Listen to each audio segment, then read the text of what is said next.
August 6, 2018 meeting of the Monona City Council. Will the clerk please call the roll? 1 second, please, Mayor.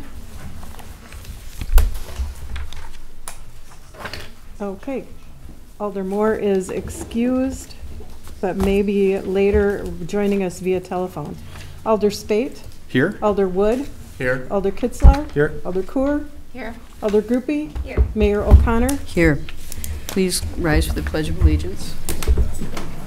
Pledge allegiance to the flag of the United States of America and to the republic for which it stands, one nation, under God, indivisible, with liberty and justice for all.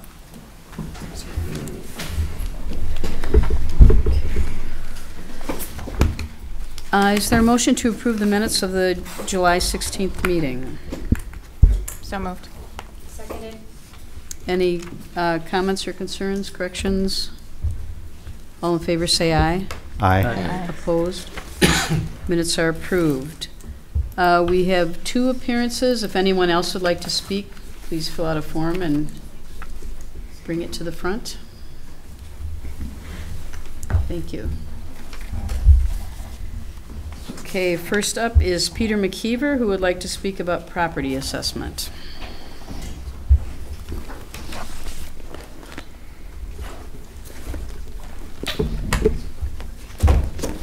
Good evening. Thank you, Mayor. I appreciate the opportunity. I see that you have on your agenda tonight a proposal to approve a settlement with Walmart. With considerable reluctance, I will support that.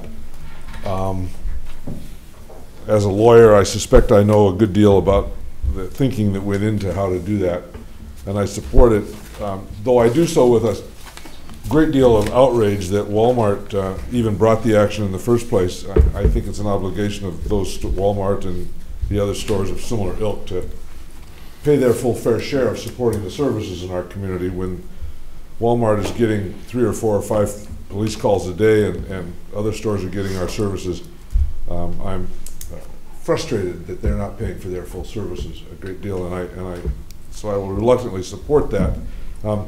I would point out that the resolution before you references an attached settlement agreement, but it's not attached. I'll let Mr. Cole decide if that's appropriate or not. I imagine maybe the settlement agreement will come to you after you have a closed session, but in the meantime, the public won't know what it is at this point in time. So I have a little bit of concern. I also want to urge you to support the proposal that's before you tonight to provide some funding to the League of Wisconsin Municipalities. As some of you know, I've been fairly involved in following this issue fairly closely. And I think it's really important that we keep all the attention that we can on the issue and support the lobbying efforts to get the law changed. I learned that the Legislative Council has appointed a study committee on property assessments. It's just been formed. In fact, their first meeting is tomorrow morning. I've been on Ledge Council committees in my career. It's a great place to send an idea if you want to kill it, is to send it to a Ledge Council committee. They're only created when the leadership of the legislature wants them. If the leadership of the legislature does not want a Ledge Council committee, it doesn't happen. And in this case, the leadership has refused to bring the bills on this dark store issue to a vote. So I suspect that they created a Ledge Council committee in part with the thought in mind that they could send this off to a committee which would study it for a year and come up with ideas that don't solve the problem and thereby kill it, because they will then be able to say, well, committee, we appointed a committee and the committee decided we didn't need to do anything, or we're going to do X, Y, and Z, which is not strong. So ultimately, I think the issue is going to continue to be in the legislature and convincing the legislature and the governor to change the law. I know the governor has said he will support it. You'll excuse my pre-election skepticism of what things the governor might be saying at this point in time. But nevertheless, I urge the city to approve that allocation, that grant, gift, donation, let's call it, to the League of Wisconsin Municipalities, and with some reluctance to support the resolution settling with Walmart, but expressing, as I said, outrage that they even brought the action in the first place. Thank you very much. I appreciate your time. Thank you. Next up is Steve Griffith, who would like to speak regarding the riverfront.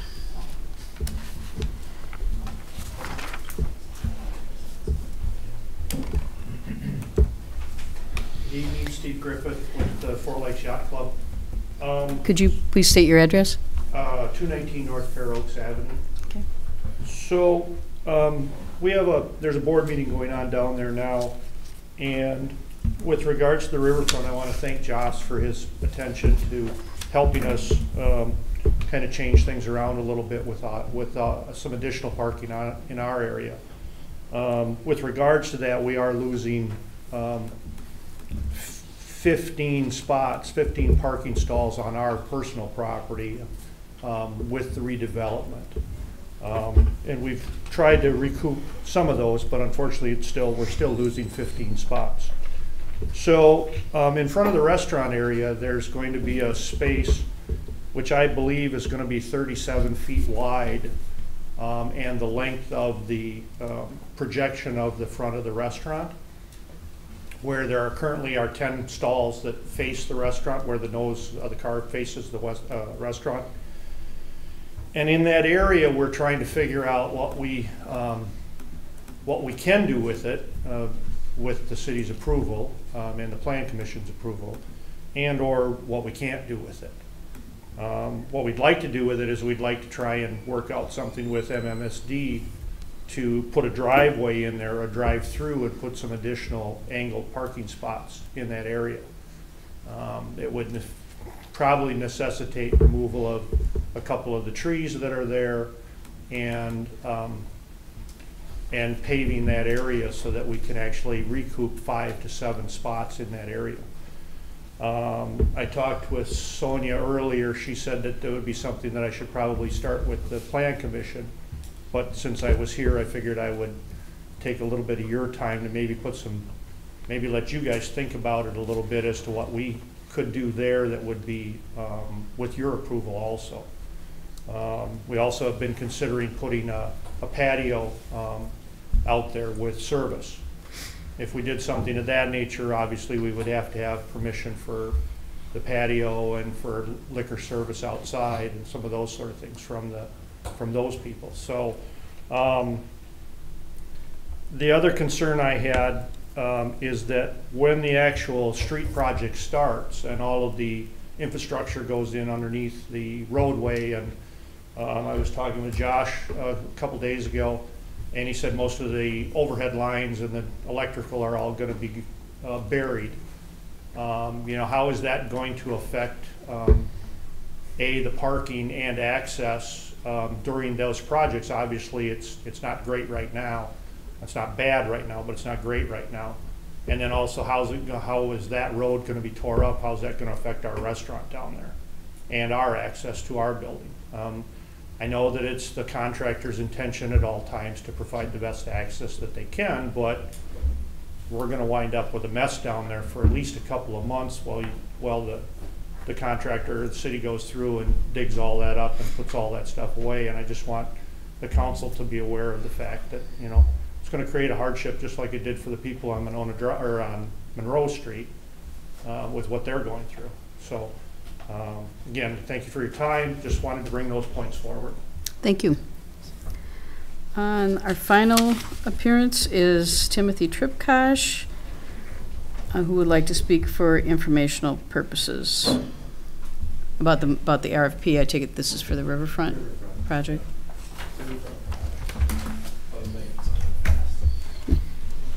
Could you state your name and address, please? Yep, Tim Tripkosh, 6308 Metropolitan Lane.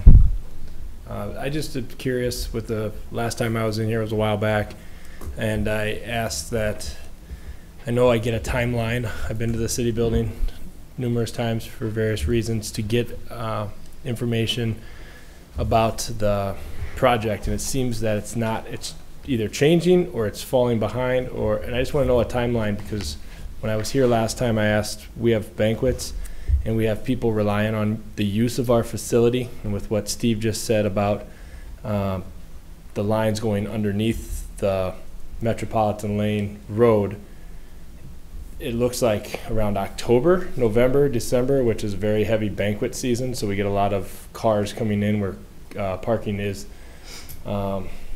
slim, to say the least. It's never plentiful, no matter what time of the season. But the winter kind of brings a different problem with that location. And what my concern is, I haven't been given anything other than the thing, and it doesn't seem like it's accurate. And so as we're booking banquets and talking to these people that are coming in to use the building as a community area that, we host so many different Monona Grove reunions and all these different things, we're trying to supply them with the best information, and it's hard to do that when you're not getting the best information yourself. So I'm just wondering if there's any way that we can be a little more precise on the estimations than a printout that seems to be updated at leisure versus, because there are places that depend on this. It doesn't seem like it because it's a dead-end road, but there are facilities and people that depend on the use of this building. Thank you. So, thanks. I think we understand that, and part of this is just the nature of constructing a huge project like this. But Josh or Sonny, would you have anything to add about this? Do we have any idea what the current timeline is?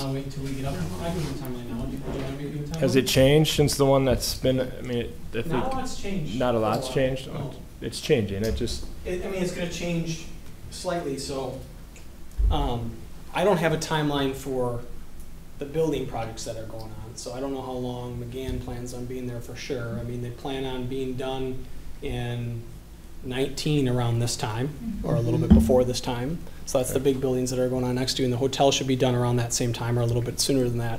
Now, as far as the road goes, we're working on final design. We want to have a bid package out in the next 2 weeks, a Thursday from now, next Thursday, I should say.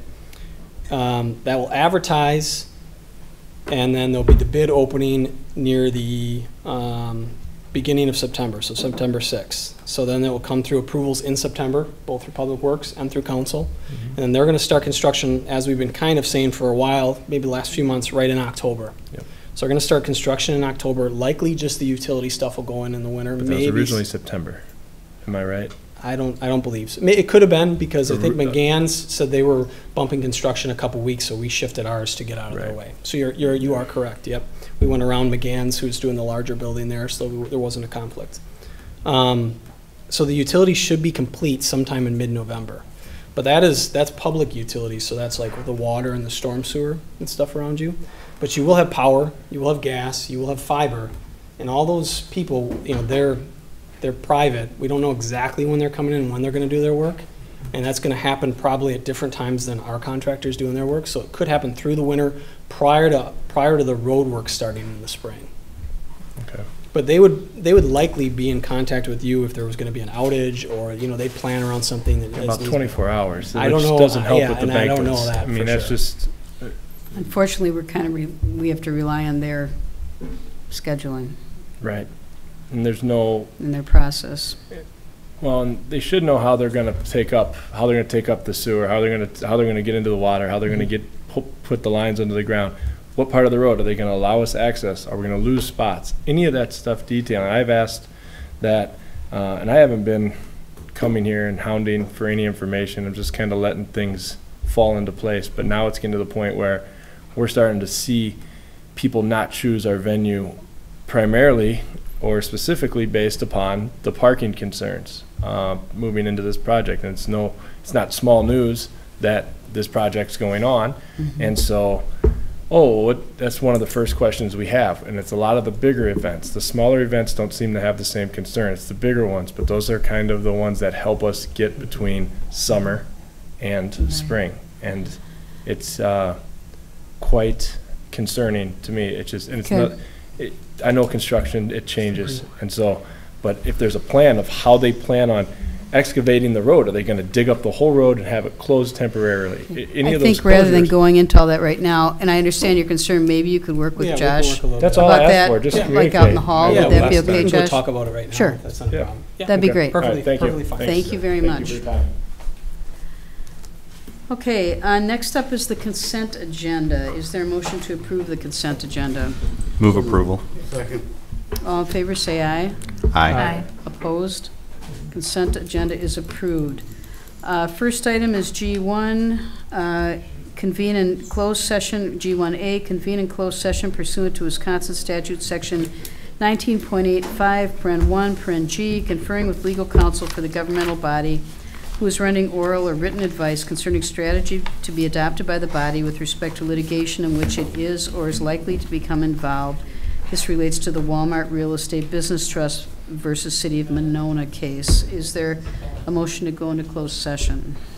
So moved. Second. Will clerk please call the roll? Alder Groupie. Aye. Alder Spate. Aye. Alder Wood. Aye. Alder Kitzler. Aye. Alder Kohr. Aye. Okay, we are in closed session. Okay, we are back in session. Item G1C, consideration of resolution 18-7-2278, approving a settlement agreement with Walmart Real Estate Business Trust, put forth by the city attorney. Is there a motion to approve? I'll move approval. Second. Any further discussion? Hearing none, all in favor say aye. I'm sorry. I would. I'm sorry, go on. I just wanted to briefly outline what the agreement is and just a little bit of the background. So Walmart was assessed at approximately $28,500,000, and they appealed that assessment to to circuit court. They were claiming the property was valued should have been valued at $8,400,000, or about $20 million less than it was assessed at. We ended up settling for $18 million for 4 years, including 2017, 18, 19, and 20. Walmart cannot challenge the assessment for the next 2 years. One of the reasons that we agreed to the settling at $18 million was that we hired a separate expert as part of the court case who had assessed the value, appraised it at just under $22 million. So basically we were looking at a best case of $22 million or a worst case of $8,400,000. In the court case, we thought, in my opinion anyway, $18 million was a good deal, plus we buy some peace for the next 2 years going forward, and hopefully the dark store issue will get resolved in the meantime. Anyone else? Alder Kitzler? Just a quick comment that, while not necessarily happy about the reduction, but I do think that it's the best solution for us, the city, taxpayers. But it really needs a legislative solution, as Doug alluded to, and I know we'll tackle this later on. But as much as we as citizens, as a council, can support really addressing the dark store legislation and the Walgreens loophole, the better, because it's not until then that these issues can be taken care of at a broader level. So I am also in support of the settlement because of that. Okay, thank you. Anyone else? Alder Spate? I just wanted to add that it's important to realize that the dark store theory does not pertain to this agreement. The dark store argument is one that argues for a much less valuable commercial property there, more in keeping with their suit claiming that it was only worth $8 million. So I think it's important for the citizens to realize that, and I guess I can only speak for myself, but I think the council feels that this is in the best financial interest of the city and the taxpayers, truly based on a legitimate evaluation of that commercial property. Anyone else? All in favor say aye. Aye. Aye. Opposed? Motion passes. Item G1D, consideration of resolution 18-7-2276, amending the 2018 operating budget for a full-time project assistant position in the senior center. Is there a motion to approve? Move. Second. Diane? So I'll just reiterate what we talked about at the last meeting. So we have a situation where we currently have 2 part-time staff, and I'm the only full-time staff person at the senior center. And Diane Whipperforth has recently retired. So we have an opportunity where we have an open position, and it's been very clear through use of interns and the increased number of participants at the senior center that increased staffing would, in my opinion, be justified and be necessary, especially as numbers of seniors we don't anticipate will be going down. We'll have numbers increasing in the future. So Mark had shared some numbers at the last meeting, and I just think that there's a lot of consistency that will be improved, and communication that will also be improved by going with a full-time position to fill in some of the gaps at the senior center. Okay, I think I had raised some concerns. I think Doug expressed my concerns since I wasn't here at the last meeting. I completely agree that Diane needs help. She couldn't even schedule lunch with me last year because she has no one to let her leave the building. My concern was how it fit into next year's operating budget, which is still very much in flux. But this is sort of like that park position earlier this year where you have to make a decision now, and so we kind of have to go forward. So does anyone else have any comments? Molly?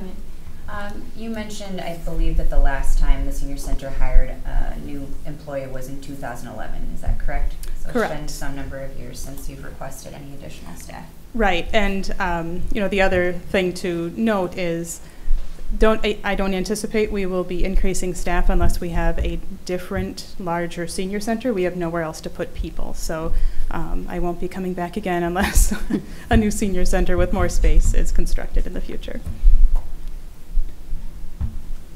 Anyone else? Alder Spade? I just want to say I fully support this, and I also think that it speaks to an issue that we're going to have to deal with as a city in a lot of our departments, or at least in some of them that I know better than others. We have a fair number of part-time employees, and part-time employees are less expensive to have. I mean, if you have 2 part-timers, they're less expensive than 1 full-time person. But that's a really challenging ask for a lot of working people, to have 2 or 3 part-time jobs, and that's kind of the economy that we have created. I don't blame the city of Monona for it. It has worked to our benefit, and there have been many people willing to fill those positions in the past. But I think as we move into the future, that's going to be a harder sell, and the city's going to have to budget accordingly. And I would rather have full-time employees, because when I think of the full-time employees who work for this city, I mean, I think of a lot of amazing people, and amazing people you have to pay for. And so I know we have to do it little by little, and we've never been able to do everything we want, but this is absolutely the right thing to do. Anyone else? Mark, did you have a correction on the numbers? Well, we'll just look at the fiscal note. I kind of screwed up a little bit. In the 2018 increase from part-time to full-time, proposed full-time, we see it's in total it's $13,552. I used $15 an hour there, and then when you get to the effect on the 2019 proposed full-time, for some reason I end up using $18 an hour, so they don't match up. But I think still at $15 an hour at the 9,302 is still a good number, because she's no longer working with us, so we'll recoup that cost. We'll have extra money in the budget for that, so I think the 9,300 will be the maximum need for 2018. Although we are proposing a range of 15 to 18, is yes. that right? Yeah. And we're basing the 2019 numbers on 18. Yeah, so I screwed it may up. be less, but right. But you think we can cover the difference? Yeah, we'll cover the difference for this year. Any other questions? All in favor, say aye. Aye. Opposed? Motion passes. Thank you, Diane. Okay, now we will come to a series of ordinance changes. Chief Ostrenga. Item G1E, consideration of ordinance 7-18-702, creating chapter 198-6 of the Code of Ordinances regarding smoking and vaping in educational facilities, and this is put forth by the Public Safety Committee. Is there a motion to approve? So moved. Second. Okay, as it was discussed at the last council meeting, this was brought forward by our school resource officer, and we used the Madison, City of Madison model to craft this ordinance. Who thought the technology would evolve where you're going to have these electronic delivery devices that we have today? So that's one of the problems they're running across. So there was no changes in the wording of this ordinance since it was proposed at the last council meeting. Any questions, comments? All in favor say aye. Aye. Opposed? Motion passes. Next, item F, consideration of ordinance 7-18-703, creating chapter 281-9 of the Code of Ordinances regarding sexting, put forth by the Public Safety Committee. This is another ordinance that was requested by the school resource officer, and it has the school district approval too. It would prohibit sexting by juveniles, and as I explained, it's very similar to what we have with our bully ordinance. If we never write a ticket, that'd be great. We're hoping that it would be a deterrent. Many times that these are cases that the Dane County District Attorney would not prosecute, but we're looking for some avenue where say a parent finds out this was going on with their child and they're looking for some sort of closure. This would hopefully act as a deterrent by having this as a municipal ordinance violation. And I'm sorry, I neglected to ask for a motion. Move to approve. I'll second. Okay. Any discussion, questions, comments, Chad? So there's one part of this that I'm still a little uncomfortable about, and I want to raise this with my colleagues here to help me understand this, and the chief. I don't have a problem with the intent of this law, and the one part of this that makes me uncomfortable is in section B, part 2, item B, which pertains to what is the criteria that allows one to essentially be guilty of this. 3, it says a minor does not violate this paragraph if all of the following apply. They didn't solicit the photograph or video. They took reasonable steps to report it, and then they did not transmit it. The one I have a problem with is item B, the middle one. Why does someone have to take steps to not be guilty for having received something if they didn't distribute it? That's my question. If you get something on your phone and you go, wow, and then you go on about your day and forget about it, according to this, if you did not take action, you have committed a crime. And you didn't even send it, you received it. And so this is where I'm struggling, because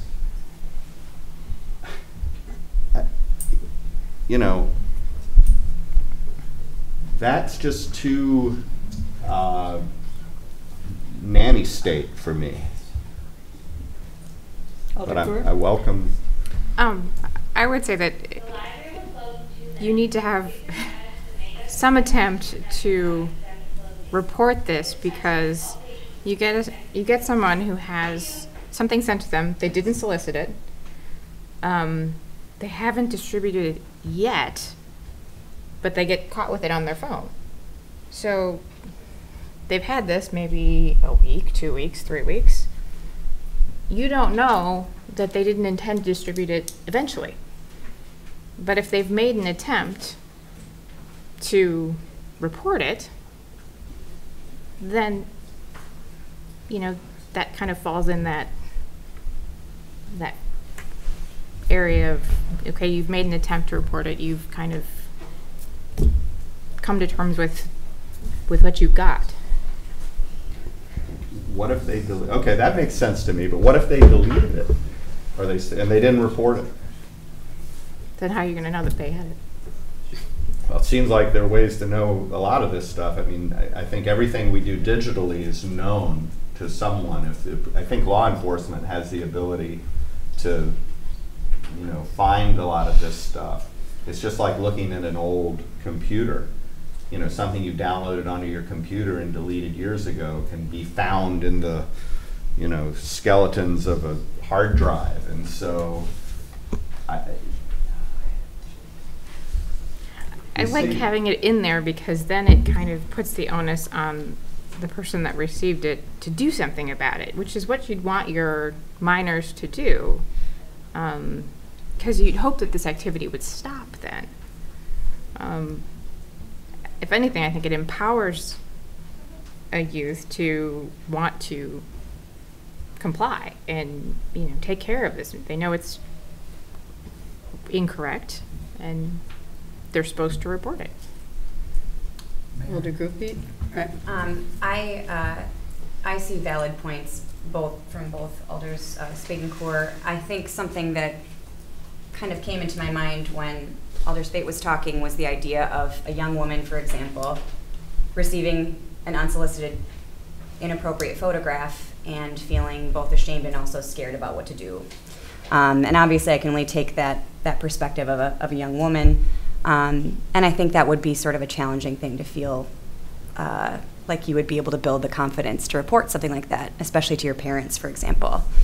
So what I'm wondering about is, do you have plans to discuss this on a school-wide basis so that students are aware?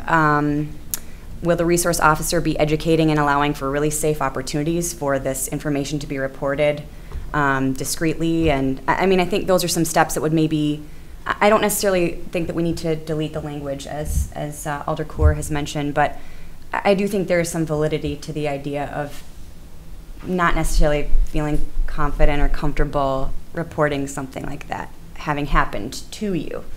So I guess I'm just curious about what additional steps are being taken to inform minors, within the school by the school resource officer about what this means. Sure, and we took this ordinance from another municipality.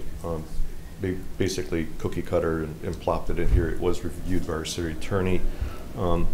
I did see, I don't often read the Herald, but I did see that they did do a story on this particular ordinance, and there was a comment in there, and I don't know if any of you saw the comment, but if it was truly a true comment, it was from a high school, young female high school student who basically felt that she was glad to see this because they are really, coerced to participate in this.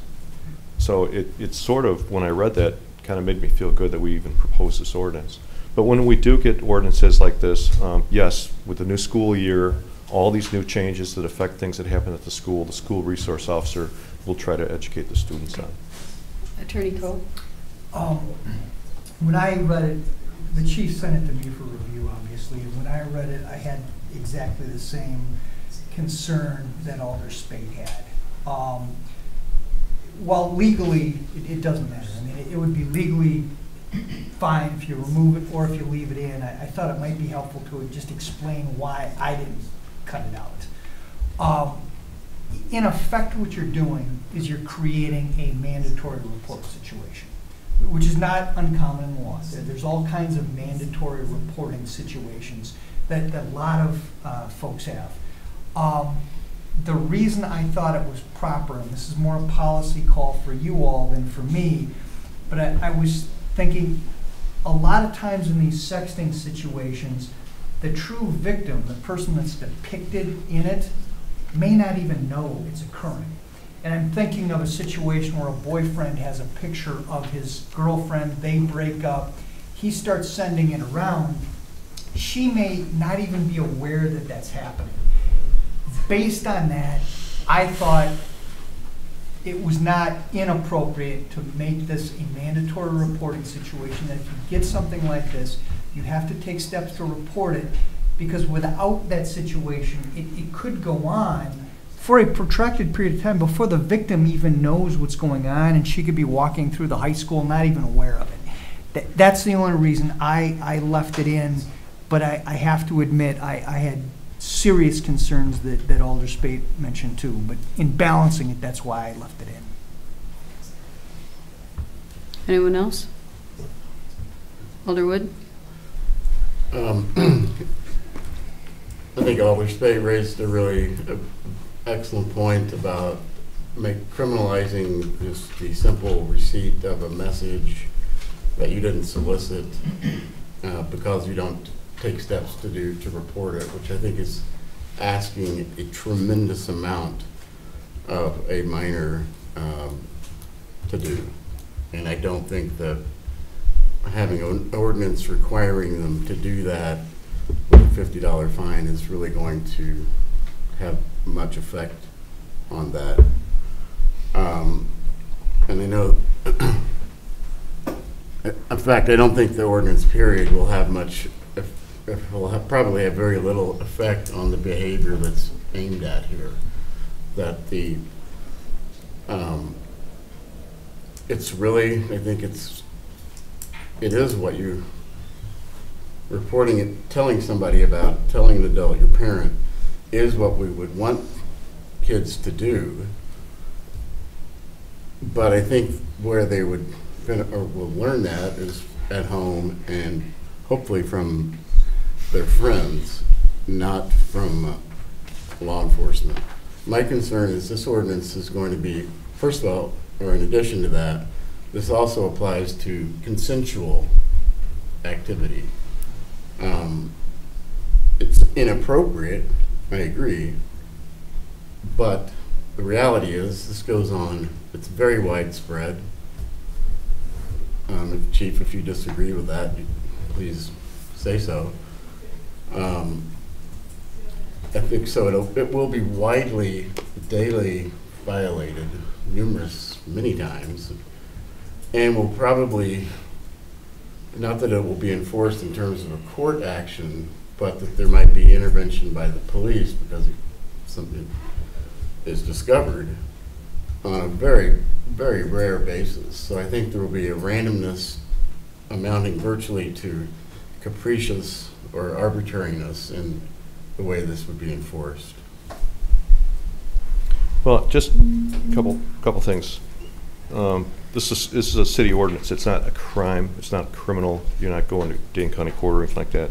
It's a civil forfeiture. It's an ordinance violation. It's not going to show up in CCAP. Correct.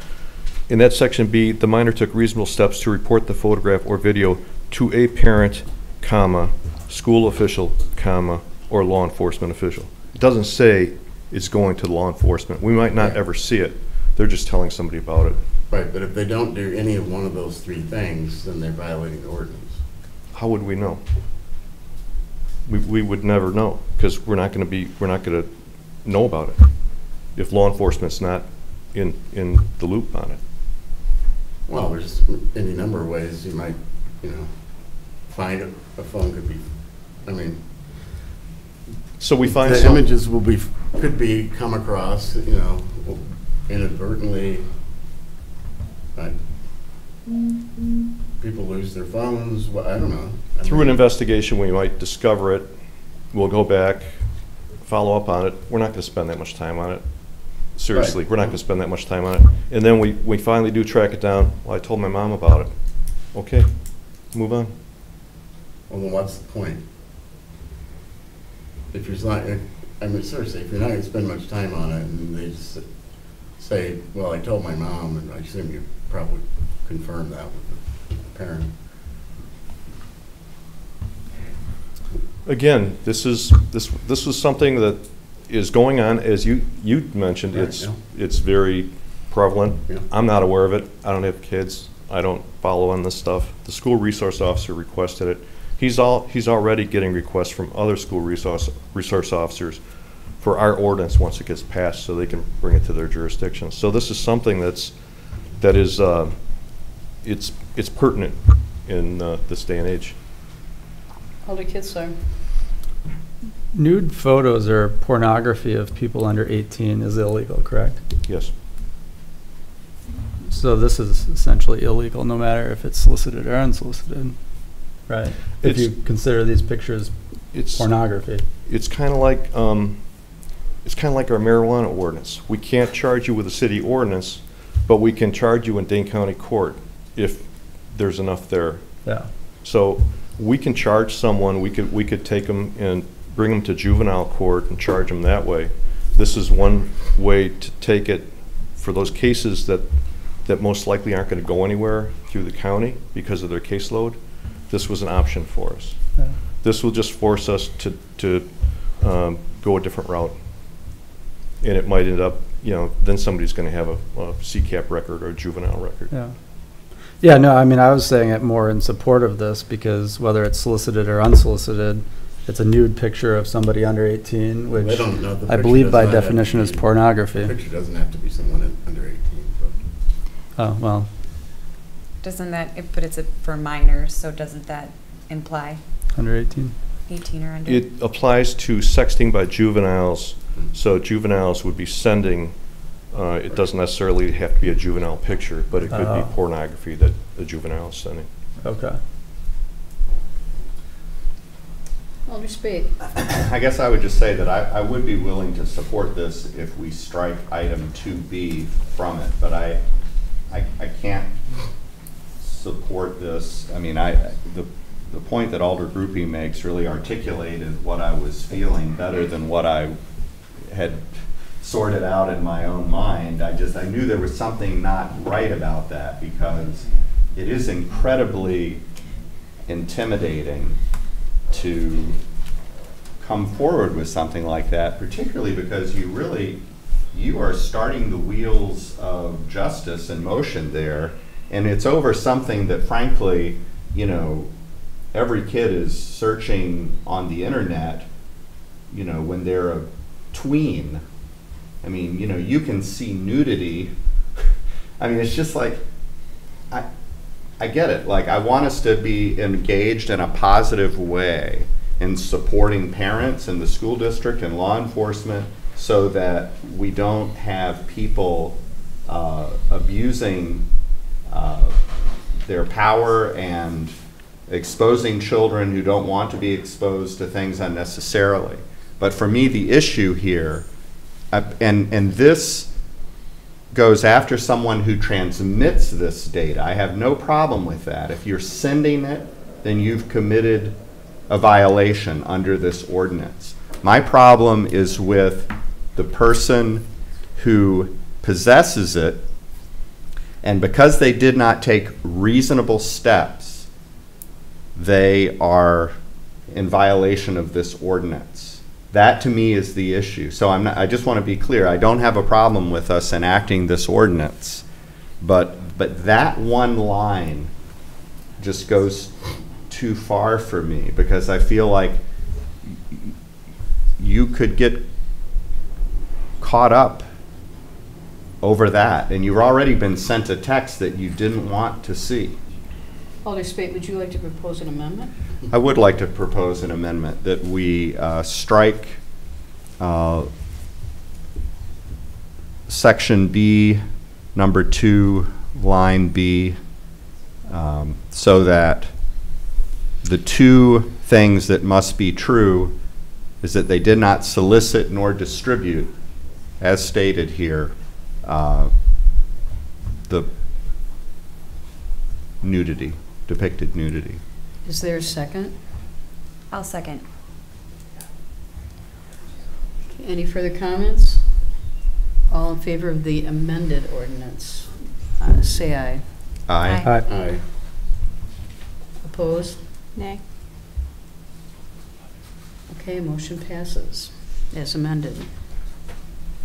No, it did. That was I'm just sorry, the amendment passes. Now we vote On the ordinance. Okay, now we will vote on the ordinance as amended. Is there a motion? I'll move approval of the amended ordinance. Didn't we already have a main motion? We did, that's Yes. right. But So, since we amended it, do we have to have another motion? No. Okay, then all in favor of the amended ordinance, say aye. Aye. Aye. aye. Opposed? Say nay.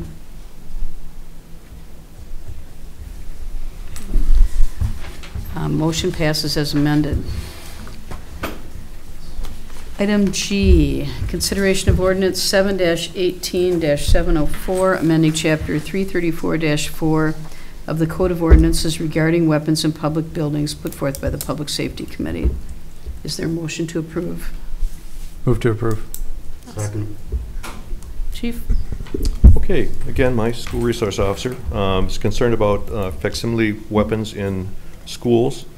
So we are amending the ordinance regarding weapons in public buildings. From the last council meeting, you should have highlighted the changes that were made in section A3. We added educational facility grounds, and then we also cleaned up facsimile. We had facsimile weapons, whereas the definition in the state statute refers to it as facsimile firearm, so that was changed in 3 parts in both section 3 and 4. Otherwise, there should be no changes from the last meeting. There was a question about prohibiting firearms. Should we have prohibited firearms in parks?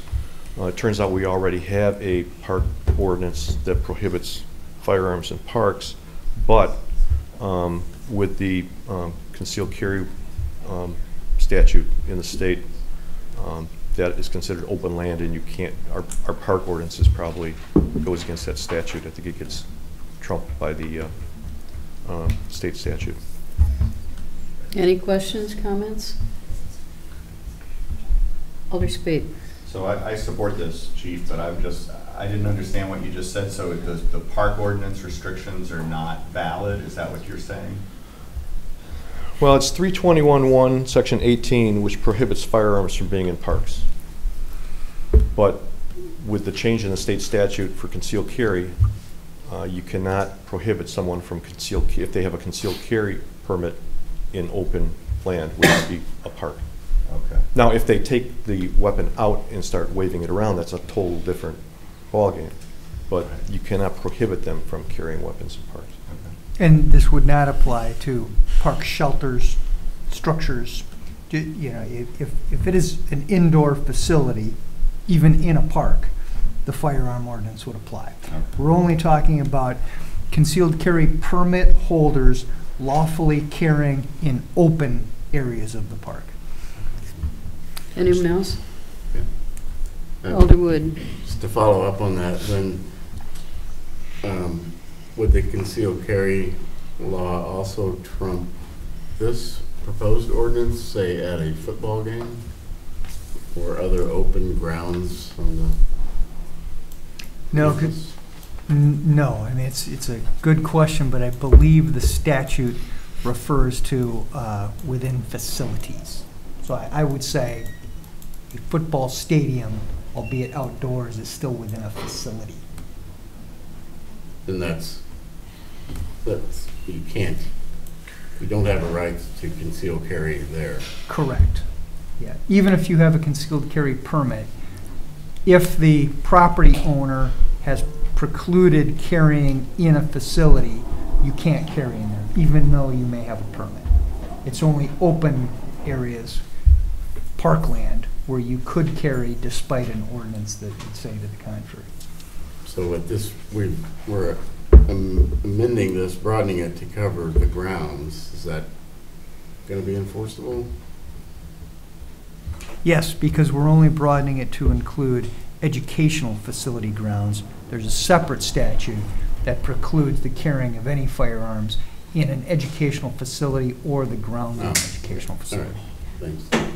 Good. Anyone else? Alder Spade. Should we define that a football stadium or other sports venue is that we intend for that to be included as an educational facility? Because I had asked that question 2 weeks ago, and I kind of, reading it seemed like it covered it now, but now as I read it again, it seems like maybe it doesn't. I mean, my intent is that someone brings a weapon to a football game, I want that to definitely be prohibited. I think that's adequately covered in the statute, and it's a policy call for you all, but I think leaving educational facility grounds that would be the most all-encompassing.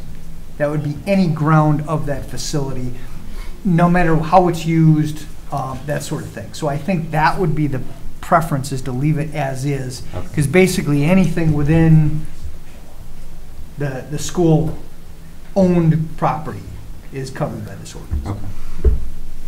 Anyone else? All in favor, say aye. Aye. Opposed? Motion passes. Item H, consideration of ordinance 7-18-705, amending chapter 335-8C, paren 1 of the Code of Ordinances regarding amplified device permits, put forth by the city clerk. Thank you, Mayor. This is very simply an update of language in our ordinance to match the state statute change that was effective January 1st of this year. There are no changes in our procedures, rather except for meeting times and timing for residents or property owners. So there's no major change here except for language. And once again, I forgot to ask for. Move to approve. Second. Alderson and Alder Spade. Any discussion? All in favor, say aye. Aye. Opposed? Motion passes. Item I, consideration of ordinance 7-18-706, repealing and recreating chapter 175-25 of the Code of Ordinances regarding swimming pools and in-ground hot tubs, put forth by the Public Safety Committee. Is there a motion to approve? Move approval. Second. Chief Ostrenga. Oh, man, I was looking at the wrong Yeah, one. I'm sorry, Mayor. I was looking at the wrong ordinance. So trying to talk and take minutes doesn't work. Can we Are you talking return? about what we just Can we approved? return to the previous? Oh, amplified device. We approved the fees, fines, and penalties schedule, not the amplified device permits. By number? What were we looking at? Well, we We were were looking at Amplified the device. amplified device. Ordinances, yes, amplified device. regarding amplified device permits. Okay. Fees, fines, and penalties comes after the swimming pool one. But that was what Clerk Andrews was describing when she was giving the overview. I was talking about border review. I went ahead of myself. Oh, well, So just remember what I said and apply it to the border review one, but this one is, I apologize, I jumped ahead. can we just do this though, since we already approved it? Well, you can, I think it's out of order. So I think, just as a matter of procedure, this Try council open. can I'll move to take- rescind the action that was taken. Okay, is there a motion to rescind the action that was just taken? I'll move to rescind. I'll second. All in favor, say aye. Aye. Opposed? All right. And I move to approve the amplified device Thank you. amendment for device. Is there a second? I'll second. Okay. Oh, man. City clerk. Yeah, I apologize, everybody. That's okay. Okay, this one was Wait, are we on to, I'm sorry, we're on to We're- swimming pools now? Amplified No, device. amplified device. Oh, back to amplified device, Right. got it, okay. The current ordinance did not required a permit that was issued by the police chief. The police chief is not the one who issues those. So we wanted to change the language to, or add the language, his or her designee, so that I can legally within the ordinance issue these permits. And it also allows the police chief to choose anybody to issue these permits should it come up where there was an emergency, somebody needed something really fast, which I don't know how you need your boombox that fast, but whatever. And and it also puts that permit fee into the fee schedule. It was not listed in there right now, so this just updates the ordinance to what we actually do. Okay. Any questions? Concerns? All in favor, say aye. Aye. Opposed? Motion passes. New We're- things every day. We are back to regarding swimming pools and in-ground hot tubs. Chief Ostrenga. There was a motion, right? There was a motion. Okay. Did you get the motion? No, I did not. Can I have the motion, please? I'll move approval. Second. Okay.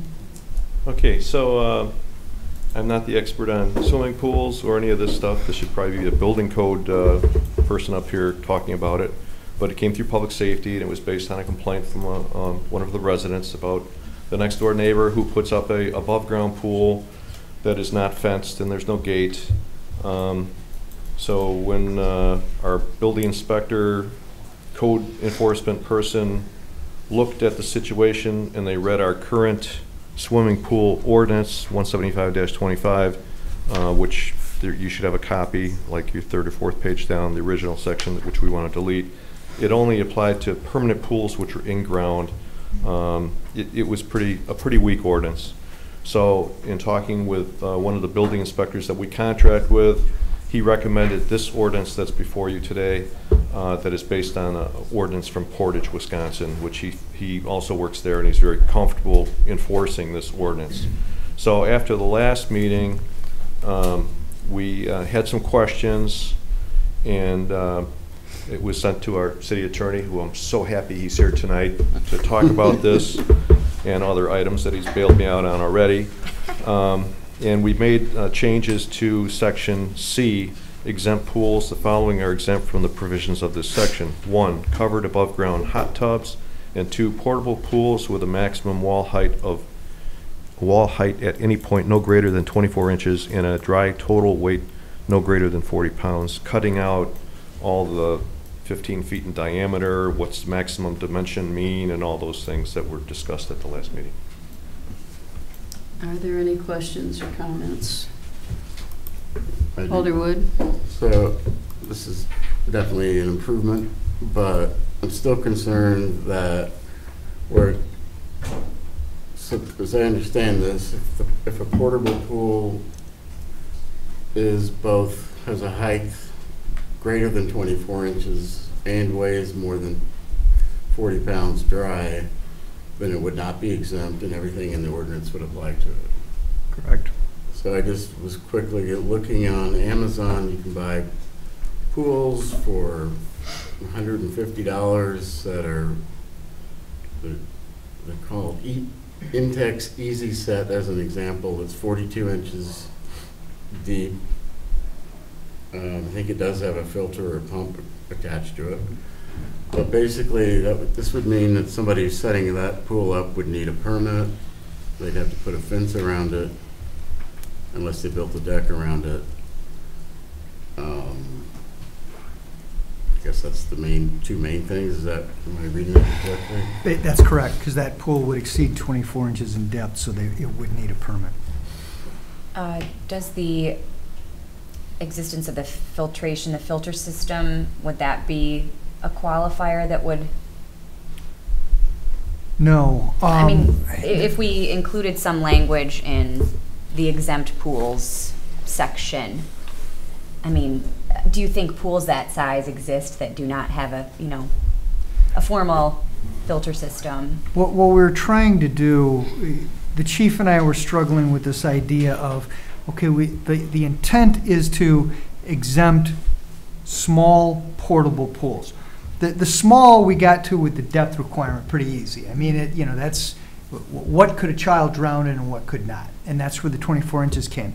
We were struggling with portability. Can sort of depend on how strong and how industrious is a person.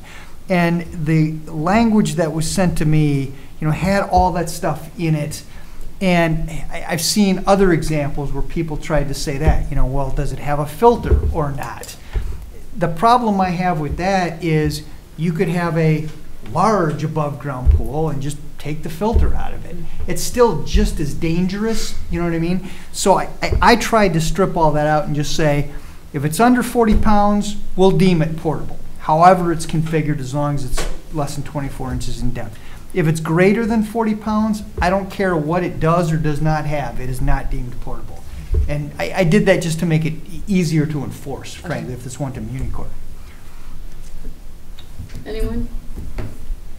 Alder Kitzler. And isn't part of it ensuring that permanent pools have fences, whereas temporary, or I'm thinking in these cases that you're looking up, are more kiddie pools?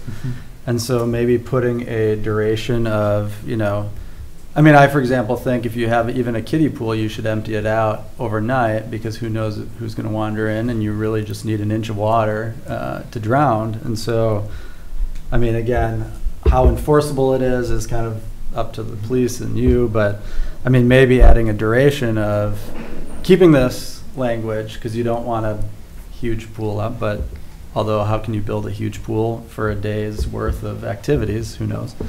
But somebody will try. But maybe adding some sort of duration of, you know, not I don't know how you'd word it, but not set up throughout the evening, you know, throughout the night, overnight, and then, you know, for a day's worth of use. Or so, again, I don't know how to wordsmith it, but You certainly could. I guess one policy consideration of such a requirement, you know, there are some of these inflatable pools that they would qualify, they're only 2 inches deep, but in diameter they're fairly large. They're going to hold a fair number of gallons of water. And if you make them drain it every night, you know, it's not uncommon in this area where we have drought conditions. We're encouraging people to save water and water conservation, that sort of stuff. I think we're gonna somewhat be at odds with that, and maybe this body views safety more important than water conservation. I don't mean to imply one way or the other. I just think you're going to sort of implicate human behavior, what it is. Then, do you want to motivate people to have to drain a pool of fairly large size every evening or whatever period you want? Alder Kur. If we're not comfortable with the fence requirement, can we put in other safety features like ladder locks? I mean, certainly my in-laws have a pool. They put it up every summer. It's large. It's not fenced. There'd be no reason why they would fence it, but they've got a ladder lock, and so it's less accessible than a... Yes, and I struggled with that, and what I ultimately concluded was, but if we're talking about pools that are, in this case, you could have a pool that's 25 inches deep, and if you allow ladder locks, well, you could put a ladder on it and a lock so it's compliant, but a small child could just fall over it and still drown. It didn't seem to further the point of the thing. You know what I mean? That was the concern I had. Well, doesn't section G1, fence requirement, it talks about enclosed by a fence of sufficient strength to prevent access to the pool, or shall have a cover or other protective device over such swimming pool. So you don't necessarily have to have a fence. Sure. It just has to be covered. I think it's mostly talking about hot tubs, in-ground hot tubs, but I mean, if you had a temporary pool, you could just, as long as the cover could support someone weighing at least 250 pounds, it would be adequate. Alder Wood? Yeah, I guess a question, whether at public safety, was this discussed, the whole? We did have some discussion of the fence requirement, but I meant the distinction between, because I fully support doing this, especially for in-ground pools or the really big pools that people put up, sort of like what you were talking about. Where, you know, where you draw that line, and was that discussed? Because I don't think we had as specific concerns as the rest of this body. I think what was discussed was the 6 foot down to 4 foot for a fence. That was most of the discussion. I think that our view is this is a tool, and you know, if you've got a neighbor that complains that their neighbor next door is putting up a giant pool and there's no safety features involved, then they can contact the building inspector, and there is a tool for us to do something about it. We certainly, somebody can drown in an inch of water, and we're not going to be able to, you know, policy our way out of that. This is just a tool for us. Anyone else? Okay, with no further comments, all in favor say aye. Aye. Aye. Opposed? yay. Motion passes. Next, item J, consideration of ordinance 7-18-707, amending sections 335-1A, paren 25, and 335-9B, of the fees, fines, and penalties schedule put forth by the Public Safety Committee. Is there a motion to approve? Move approval. Second. Any discussion? Hearing none, all in favor, well, I guess we could ask you to explain, Wally. That's probably. Well, this, okay. again, our school resource officer and our fire chief requested that the false alarms be increased from the general penalty, which was $50 plus court cost, to a $200 base plus court cost. Like the last probably 3 weeks of school, they had multiple false alarms that were being pulled. In some case, I think the fire chief got a text message from one of his children that attend the school that had a video of the person that was pulling the false alarm before the fire trucks even were on scene. So they're looking for more of a deterrent. And the other one was just an increase in the fine for the other violation, 335-9B. Any discussion? Hearing none, all in favor say aye. Aye. Opposed? Motion passes. Item K, I think that's everything for you. Thank you, and you should have gotten an email inviting you to come to Public Works Thursday for lunch. Item K, consideration of ordinance 7-18-708, amending chapter 18-3 of the Code of Ordinances regarding the Board of Review, put forth by the city clerk. I move to approve this amendment, This one or the other one? this particular one. I will second this particular Thank amendment. you. Any other comments or any comments period about this? I apologize for that. As I said, read ahead and went, whoops. It didn't seem to make a lot of sense at the time, but it didn't seem that controversial. It's in the so. fog of all this. Okay, well, hearing none, all in favor say aye. Aye. Aye. Opposed? Motion passes. Item L, consideration of resolution 18-7-2277, allocating a contribution from general fund balance toward the League of Wisconsin Municipalities dark store elimination efforts, and I put this on the agenda. We've been approached by the league. They're asking communities to make a contribution. They're planning on making a big push again for this year. They already did a lot of lobbying last year, and we're hoping to get the legislature to pass something to offer some relief to these dark store issues. So, is there a motion? I'll move approval. Second. Any questions? All in favor say aye. Aye. Opposed? Motion passes. Now we are on to new business, all of which is started for immediate approval. Item 2A, consideration of resolution 18-8-2282, authorizing staff to execute a professional services contract for a community-wide architectural history survey put forth by the Landmarks Commission. Is there a motion to take this out of order? So moved. Second. All in favor say aye. Aye. Motion passes. Is there a motion to approve? Move approval. Second. Okay. Ms. Kriesel. Thank you. So the next two items are related.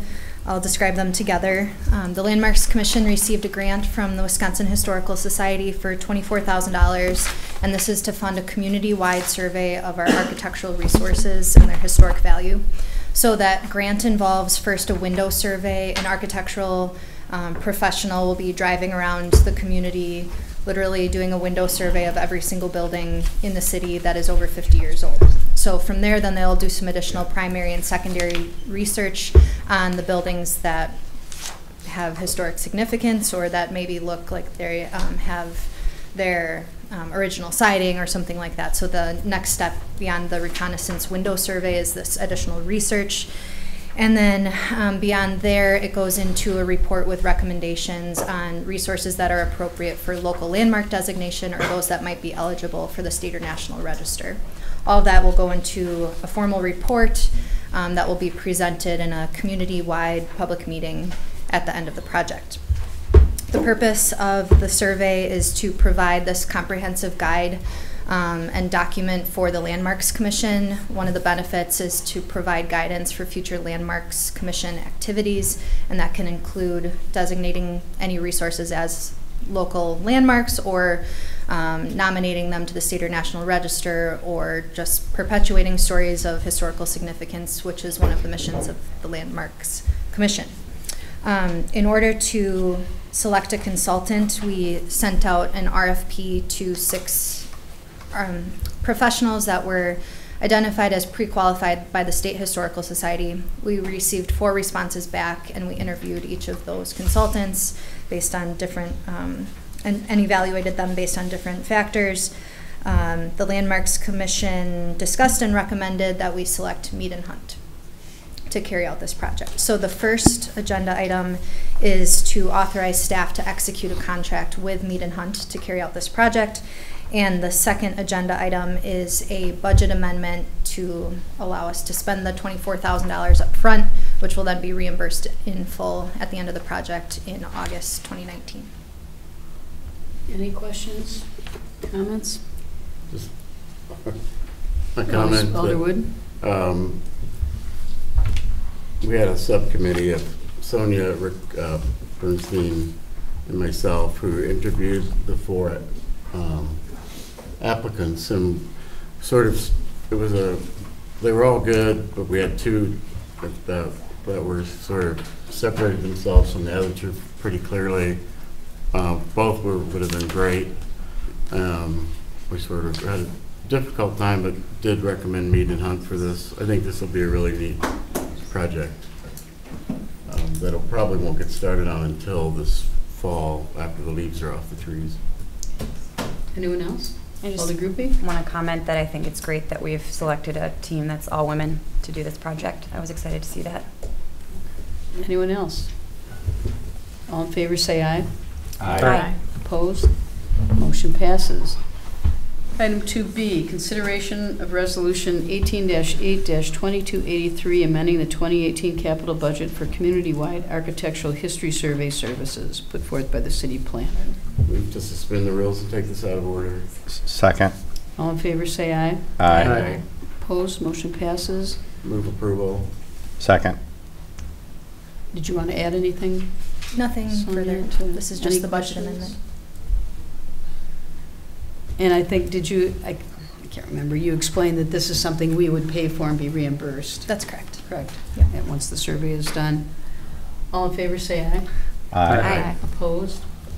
Motion passes, and I think this is City Planner Friesel's last appearance before the City Council. So thank you very much for your service. You've done a wonderful job for us, and good luck in Fitchburg. Thank you. I appreciate it. Thank you.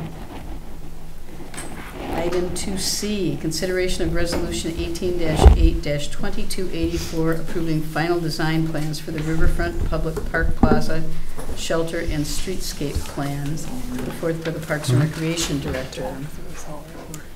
Is there a motion to take this out of order? Second. All in favor, say aye. Aye. Opposed? Move approval. Second. Mr. Anderson. Yeah, item you've been waiting for all night. So thanks for having us. Tonight we brought forth our finest and best consultants on this project. So we have Josh Straka with Strand and Associates and Doug Paul with Arrow Eberly Architects to talk about both the streetscape park build-out and shelter build-out projects. I'm here to help answer questions from the city side on the park and shelter, and Brad Bruns here to answer any questions from the Public Works Committee version of the streetscape. So I'll turn it over to Josh, and he can kind of get to the point where our final renderings and site plans are at for this project. Thanks, Jake.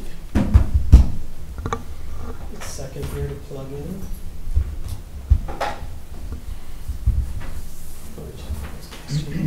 Oh, perfect. Okay. Hello, everyone. So I'm going to discuss the streetscape in the public plaza kind of all together as kind of one unit and kind of walk through what it all entails. Some of you have seen this already. It's not that much different than the Plan Commission, with a few updates based on Plan Commission comments. So let's just get started. So what you're seeing here is kind of the street plan and the layout as part of what is proposed out here. And to get a frame of reference, as you look on the screen here, Broadway's running this way. It should be kind of up and down. and then Bridge Road's kind of wrapping around. So what you're seeing here for this colored street, that's New Metropolitan Way. So I can switch to the aerial, you can kind of see it a little bit better. There's like the yacht club, and here's where the old Chase Bank site was and where the buildings are taking place kind of in pink. So the new buildings are in pink. Here's the new, sorry, this kind of only lets me push it for a while and it's mad. There's the new Avid Hotel kind of location. So I just want to walk through what those improvements are. I'm going to do it off of this sheet because you can see it a little bit better. But what you see here is Metropolitan Lane running from Bridge Road all the way to Broadway. And it's going to be a concrete street. You can kind of see it in gray here. And this kind of reddish color is going to be porous pavers. So there's porous pavers in the angled parking stalls along that side. And in the middle, there's going to be a tabletop intersection. So right in the middle, as you get to where there is going to be this new public space, public park plaza, there'll be what we're calling a tabletop intersection where the curbs will kind of fade away and everything will kind of be flush as you walk across there. It'll still be a street and at street level, but the curbs will come up, crosswalks will take shape there, and it'll still be kind of like you know, an at-grade intersection, for better lack of terms. On the east side of the roadway, you're going to see a multi-use path. So coming from Bridge Road, there'll be a concrete multi-use path. And since we have had the Plan Commission, there's some colored concrete in all these crossings that we're showing along the path to kind of just indicate that, hey, as people are coming out of those access points, whether it be the commercial area down here or underground parking, you're coming across a multi-use path. There's going to be pedestrians on it, there's going to be bicyclists on it, just to be aware. So we made that update. So everything in here in yellow that you can see, or a mustard color, is a colored concrete, likely like a brown color concrete. So the pavers will be kind of a brown, kind of gray. I know they're showing as red here. It's not necessarily what they're going to be. I'm just accenting the colors. And then the green spaces will be just kind of the green areas as you go along. There'll be biobasin here and here, and we'll touch on those later, that are actually kind of built in and sunken along the streets for stormwater control. And there'll also be a sidewalk along the east side that I failed to mention before. So a total of 45 angled parking stalls on street at that location. One handicap parking stall up near where the yacht club and the restaurant are. Otherwise, it'll all just be normal on-street parking. And then there'll also be this new connector road. I'm calling it like the kind of connector parking, or parking connector, we're calling it really. And it's going to function more as a parking lot, really. It's 2 drive lanes as they go through and 90-degree parking on either side. So the light gray in the center is normal asphalt. The darker black color would be porous asphalt. So that's also going to have the ability to allow stormwater to go into it. So it's a pretty green project overall. It's going to kind of take the green stance of TSS control, and we'll get to that in a second. That has 53 parking stalls. So the goal is to try to get an additional 100 parking stalls. We're very close with a total of 98 is what I counted.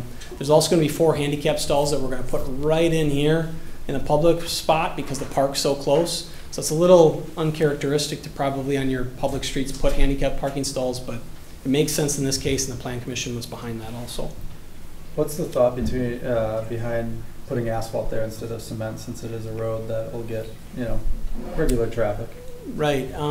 You know, I think cost was one sense to some degree as we were doing this. And the other thing was we're trying to, because this used to be angled parking, and it was acting more as a street, and to turn it to 90-degree parking, when it's 90-degree parking, you have to back out, and you have to take both lanes when you back out to get out. It's not like your angled parking and you can stay in your lane. Mm-hmm. So we kind of wanted to slow traffic through there a little bit. And what you're going to see on either end is the sidewalk carries through the entrance on either side. It's not like there's a crosswalk there with handicap ramps. It's like if you were to go down Monona Drive, all the access points you pull in there have kind of a ramp up into them, have like an apron, and then the sidewalk runs through. This will function in the same way. Yes, it will be a connector kind of access for people that want to come and go into the development, but it actually acts more as a parking lot itself. So then the pavement kind of followed suit too, is let's treat it more as like an asphalt lot versus maybe a concrete street. Okay. So we kind of went that direction. You mentioned there's just the one handicap parking spot up on Metropolitan next to the restaurant. Is that regulation, is that pretty standard? I just don't, I wanted to make sure that we're being considerate about that. I think with the number of stalls up here, that's fine. One is fine. Okay. Up in that location. Yeah, and on street, I guess there really isn't probably a standard on street. I don't know, so you might have to help me with that. Is there an on street? Yeah. discussing that there was not. Not for the city of Monona. Okay. So that's kind of like an on-street parking anyways. It makes sense because there's some business there to at least provide one. Okay, thanks. Yeah, and stop me at any time if you have questions. If I don't see it, I might keep going. And then lastly is the public space as part of that. So this public space has a variety of different things involved in it, and I'm reading because I don't want to miss them. So it will include, concrete and precast pavers. So what you see here is kind of a loop sidewalk. So here's Metropolitan Lane. Here's that, at grade kind of tabletop as the street comes up. You'll have sidewalk, concrete sidewalks as it wraps around this park. Here is a deck, which will be synthetic decking, but this will all be at grade. So as you're walking, you'll be walking from concrete right to deck, right to concrete. There's no lip, there's nothing. It's all flush as part of that. So you'll have this kind of what's called an activity deck out here. There will be what's a stage or a platform that sits up about a foot. So this will sit up a foot over, and it'll still have the same decking on, but it'll have a foot rise over it. So you can put a band on there, you can teach a yoga class down there. It's something for somebody to get up just above the deck and be seen.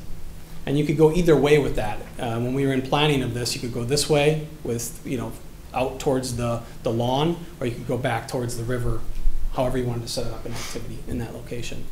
Then you're seeing this colored concrete in the center here. So you have this bosque of trees as you come in. There'll be seating and tables, 1, 2, 3, 4, 5 in this bosque of trees. This will be a seating wall on the opposite side. You can see it in brown here. There will be a seating wall on kind of a concrete wall with a wood top there, and along here and down here on this end will all be seating walls within this space. So up here where this colored concrete is, this is going to be a placeholder for public art. Nothing was determined at this time. We're going to run some power out to it, and it's going to sit as more of an open space for now until a public art piece is placed there. Maybe something's transitioned in and out of it. That's to be determined. Then in the center place here, you'll have actual pavers. We'll have stone pavers. And what's proposed there right now is a fire pit, a larger fire pit. You'll see that, an image of that in a second. And then some additional space that you could bring out other portable fire pits, or put chairs and things around. The idea behind some of this is this green lawn can also, it's sized for an ice rink. So you probably have heard that before, right? So we're going to have it sized for the ice rink. We're going to have conduits run, and we have equipment, space for the ice equipment that is kind of out of sight area, so that it can be added at any time, whether it goes there now or whether it comes 5 years from now. The space is there, and it can be set up, so it's big enough for the space that's used. I'm probably missing something here. Oh, back to the river. So as part of this, we have a space for a boat harbor, kayaks, and we also have a floating dock that's ADA accessible. So anybody can get out into that. And there has been one addition, one change since this plan has come out. Is this was kind of stepped down. There was a couple steps here, and this was like a lower platform to the river, so you're almost right up along the river. And through Plan Commission, it wasn't through Plan Commission, it was actually through the ad hoc committee, that was changed. So instead, we're going to have some river steps here. And you won't actually have this lower platform at the river. And the main reason for that is we were setting this lower platform at the river at like the normal season watermark. But the last few years, it's always been so high. So it's one of those things where, well, most of the time, or in recent years, it would be underwater. And do we really want a space that's for half the summer or 3/4 of the summer underwater? Probably not, because you lose part of your functional space of the park. So instead, there'll be 1, 2, 3, 4 steps that kind of walk down into the water. Similar like if you would go down to the Union, right? Very similar feel at that. And then it also allows us to stay at grade, and allows it very easy for this to be ADA accessible out to that dock. And this dock will have 2 piles on it, so that as the water raises up and down, the dock just floats with it as part of that design. The park will also have drinking fountains, bike harbors. There'll be a B-cycle station up here with in this quadrant, and then also just normal bike, for public use. And there'll be a fountain up in that location. Then obviously there'll be a little bit more talk soon about what's going to happen down here as part of that concession area within the building. Any questions before I move on? Did I forget something for those of you who've seen this before? one quick question. So the deck part is flush with the concrete. Yes. Is there a cost benefit to having decking material versus like a colored concrete to offset that space since it's flush? Or is it just the look of it that we're going for? I think it's the look. Okay. You know, there was this kind of theme when they started of having, you know, natural feel. So we have, you know, concrete, we have some stone, we have some wood. There was this nautical theme to it a little bit at the start too, where, you know, the older boats that are made out of wood are sailing and things like that. So there's a little bit of a feel of each. And to break up that space, there seemed to be quite a bit of concrete that was going to be down in that lower half that they wanted to give it a different feel. The group did. And I have one other question about the, if you go back to the pavers, the permeable pavers on Metropolitan Lane. Yeah. Can you, I'm sorry, not the pavers, the permeable asphalt. Yes. Do you know the maintenance kind of required for permeable asphalt versus like permeable pavers? 'Cause I know the pavers, they have to be removed every once in a while and like the material sucked out. So those are good questions. And that was really vetted kind of as part of our parks and the plan commission. You know, there has to be yearly maintenance where they come with their street sweeper, you know, and suction, and they clean out that porous asphalt. So what we're doing to try to limit that is, yes, we're going to pick up the solids that come from vehicles and stuff like that, but we're not planting grass. You'll see that in the landscape stuff. There's going to be no grass or clippings along this section. These actual few green areas that you see here are going to be stone mulch with, you know, bushes and things that are going to hold up and not provide a lot of matter that gets caught in there. It's going to be more just vehicle cause. So they are going to have to suck that out, and that's a couple times a year. That usually holds up fairly well, and it's not going to be in the drive lanes. It's only going to be in the parking areas. Okay. But it will drain into the parking areas from the drive lanes. The pavers themselves, you don't necessarily have to take them up. So the idea with the pavers is, you know, you place them down, and there's this really fine material, kind of like pea gravel, that's placed in between them, right? And they have to do the same thing where they come in and kind of suck those out. Every 2 or 3 years, it depends on how well they're working and if there's a lot to capture there. That upper, I was talking to a specialist today from County Materials, and they say anywhere from like a ½ an inch to about 1.5 inches will get plugged. And you got to suck that material out, and then you got to come in with stone again and throw the stone down and broom it in. Again, you know, you maybe have to do that really intense where you're pulling it out every 3 to 5 years, and it's maybe more just natural maintenance.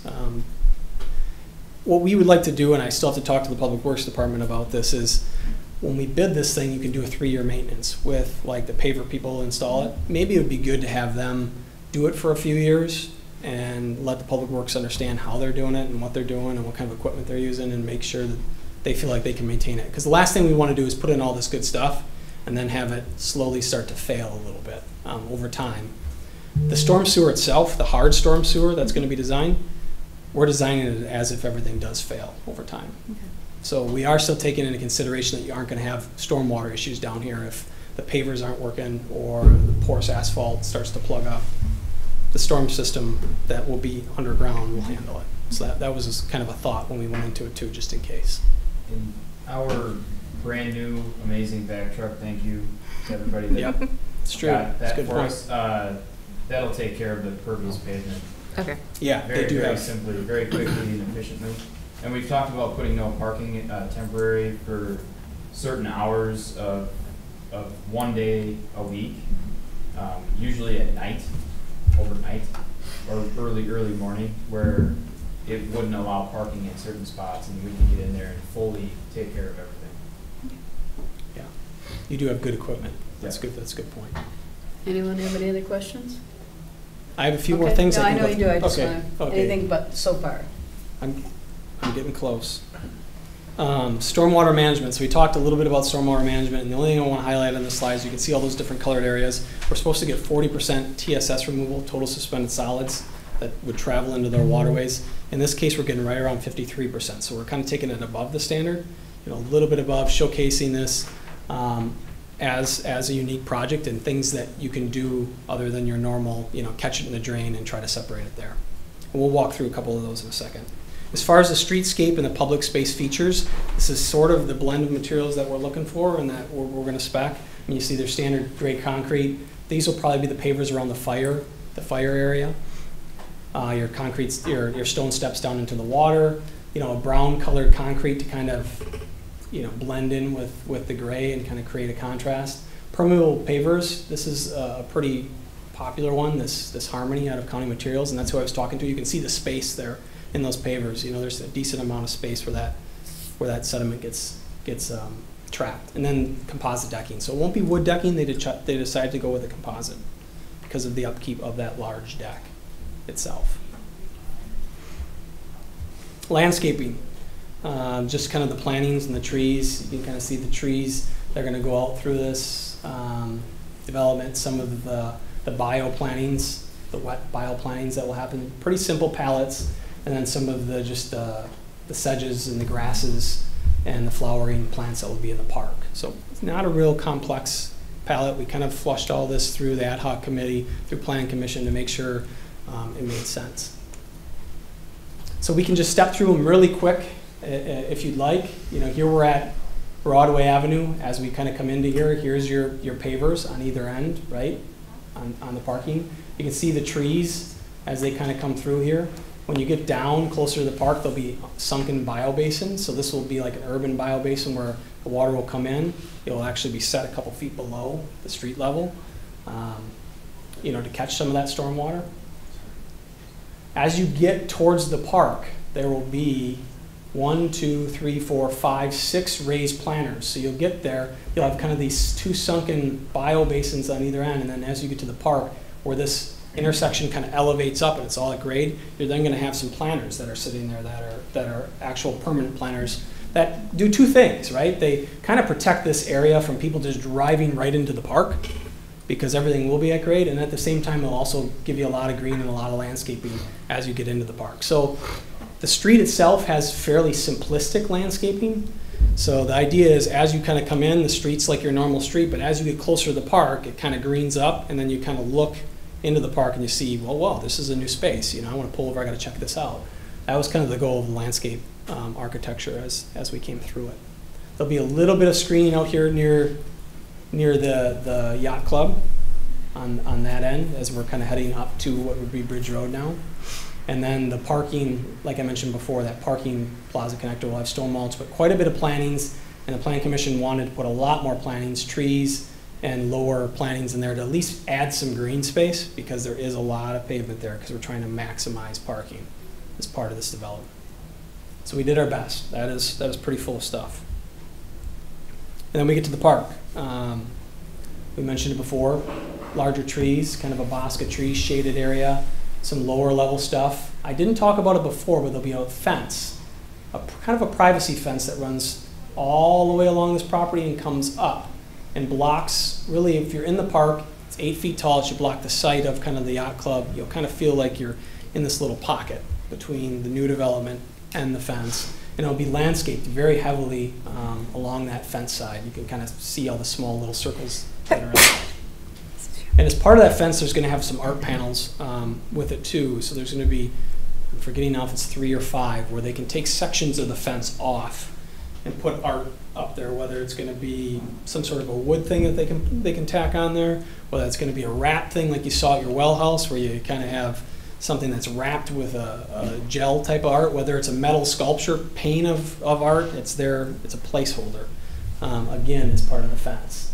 And I'll show you the fence in a second. There it is down here. It's just going to be a black louver fence. But you can imagine maybe 5 of these along that seating wall that's going to be open along the seating wall behind it, that it's going to have spaces where it's detachable and you can actually put something else in that place. We were thinking about a green wall for a while and a bunch of different things. So they'll be all green below it with some places for art. So be it if that comes to it someday. We wanted to allow the spaces to be flexible. What is the wall made of? It is metal. It'll be metal. Yep. Yep. And then it will be coated in black.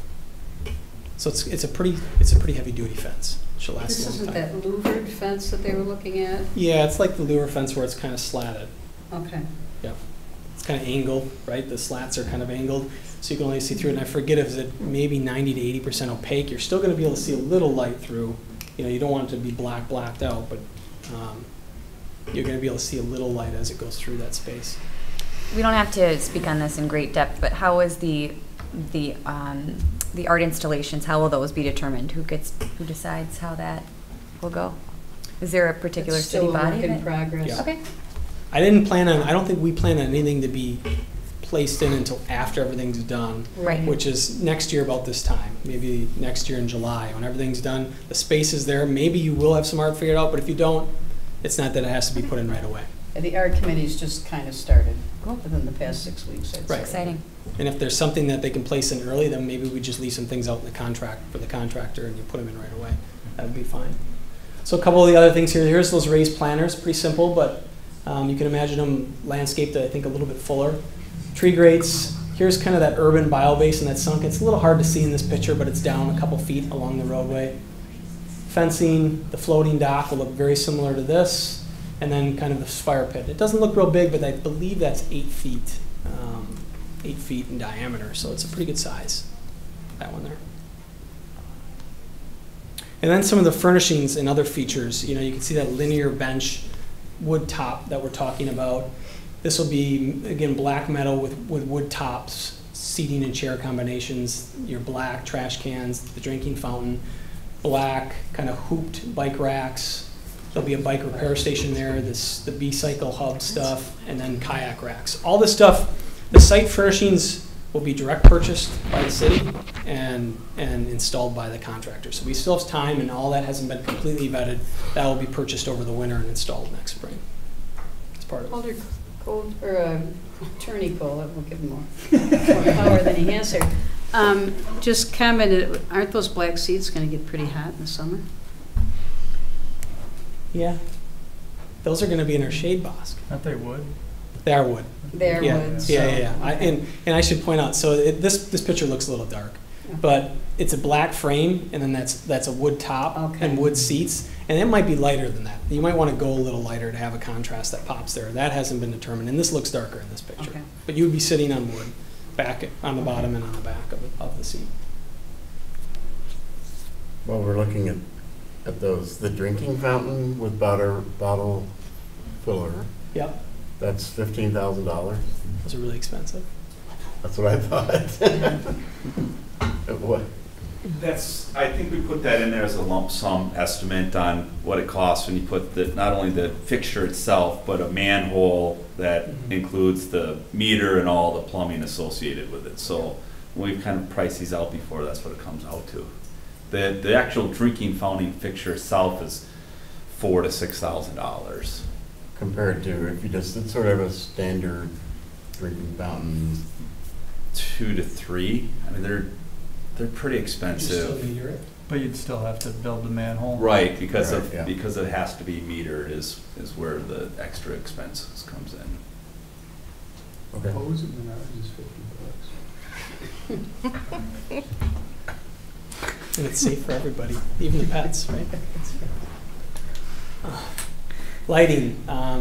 So here's kind of the light fixtures that were picked by the committees as we came through the development of this. This would be on-street overhead. This would be bollards. A few on the street where you're seeing those planters location at the tabletop and throughout the park, the bollards. This matches what's being done both in the Avid site and the, why am I blanking on the other site? Current. Callaway site. So they're matching kind of their styles. This all kind of looks cohesive as part of this at the end of it. And then underneath the bench, we're going to run seat lighting, so you kind of get this glow underneath the benches at night in the park. You'll have up lighting on all the boss trees underneath there when you first go into the park. And then you'll see these little light bulbs that are going to hang, and I'll show you where those are taking place in a second. Then we'll have 4 of these kind of larger pillars in the park. Some will focus on the stage, some will focus on this future street sheet of ice potentially that's going to go out there, or the lawn itself. Those will be able to be scalable. So it's not like you have to have these lights on all the time. Certain things you can shut down or dim as part of when you need it, and these heads do move around too, so that if Jake needs to get up there and point things a certain direction, he can do that. We're talking about mounting speakers on there also. Anything else, Jake? Maybe some outlets, right? Probably some security cameras. Yeah, you're right. Security, forget about that. The red dots are just where the light poles are going on the street. We don't have to talk about that at great length. They're just getting staggered along here, and this is just an example of where the light goes. It just shows the photometrics of the lights. And then in the park, the only reason I'm showing this is the zigzag pattern is where those hanging lights are going to go.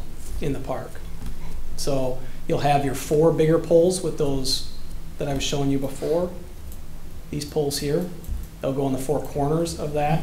1, 2, 3 lawn. You'll have 1, 2, 3, 4 other small black poles that will go, they won't have a light on them, but they'll be up a little higher, and then everything will zigzag and string between those. So that will always kind of be a lit area with just the bulbs. Jake, I would envision you wouldn't turn on these larger ones unless you had an event or something else out there. Probably not most of the time. What are the long red lines? Oh, that's going to be the under-seat lighting. So where those linear benches were before, there'll be that little strip of an LED underneath the front lip of that will shine downward on the bench. And there was one if you go back to the lighting fixtures, yeah. The one in the middle, that's sure. This. Yeah, that. So that's kind of what we'll use, probably something like that. That's that LED strip.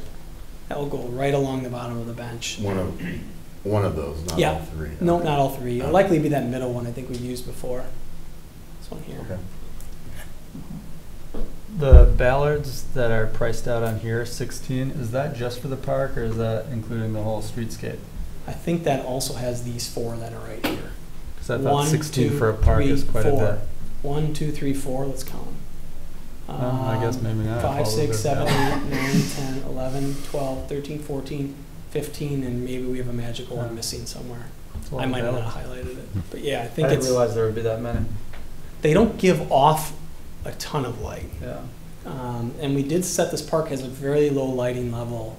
It's supposed to be a little more of an intimate space, kind of low light level, and those won't give off a ton of light.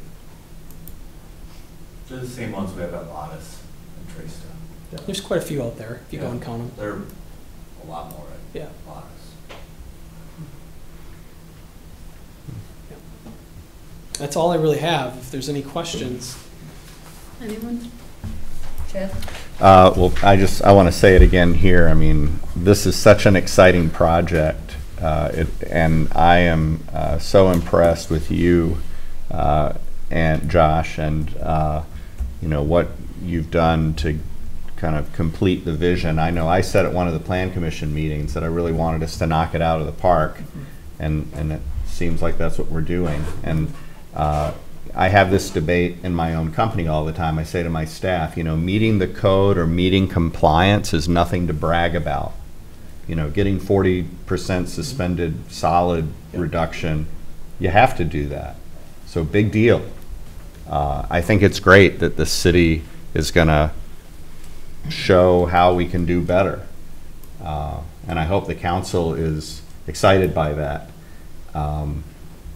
I think we lead by example. And this is just a beautiful project. It's spectacular. Jake, everyone involved in this, Sonia, I mean, it's a great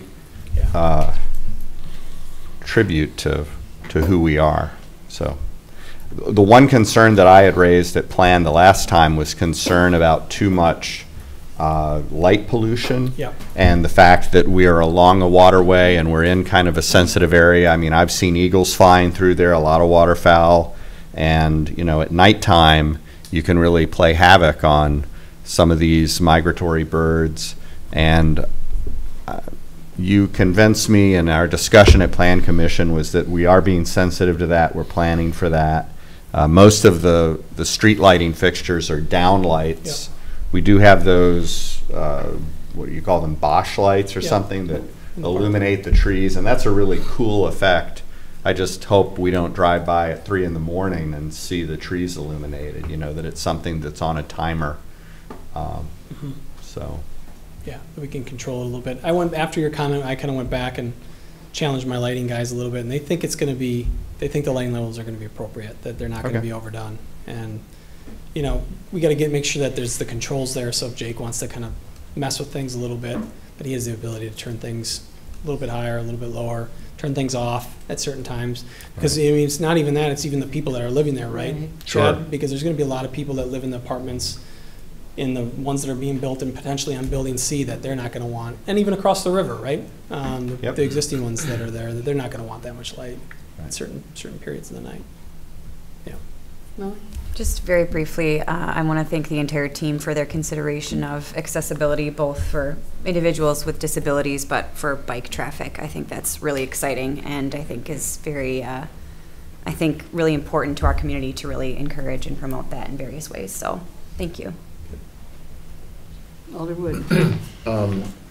The bid, will that only, or will it, maybe it's easier to say, looking at the cost, the bid will include all the items in A, construction contracts, and then the other owner direct purchase items and owner additional alternative items and so forth, those will not be in the bid, is that right?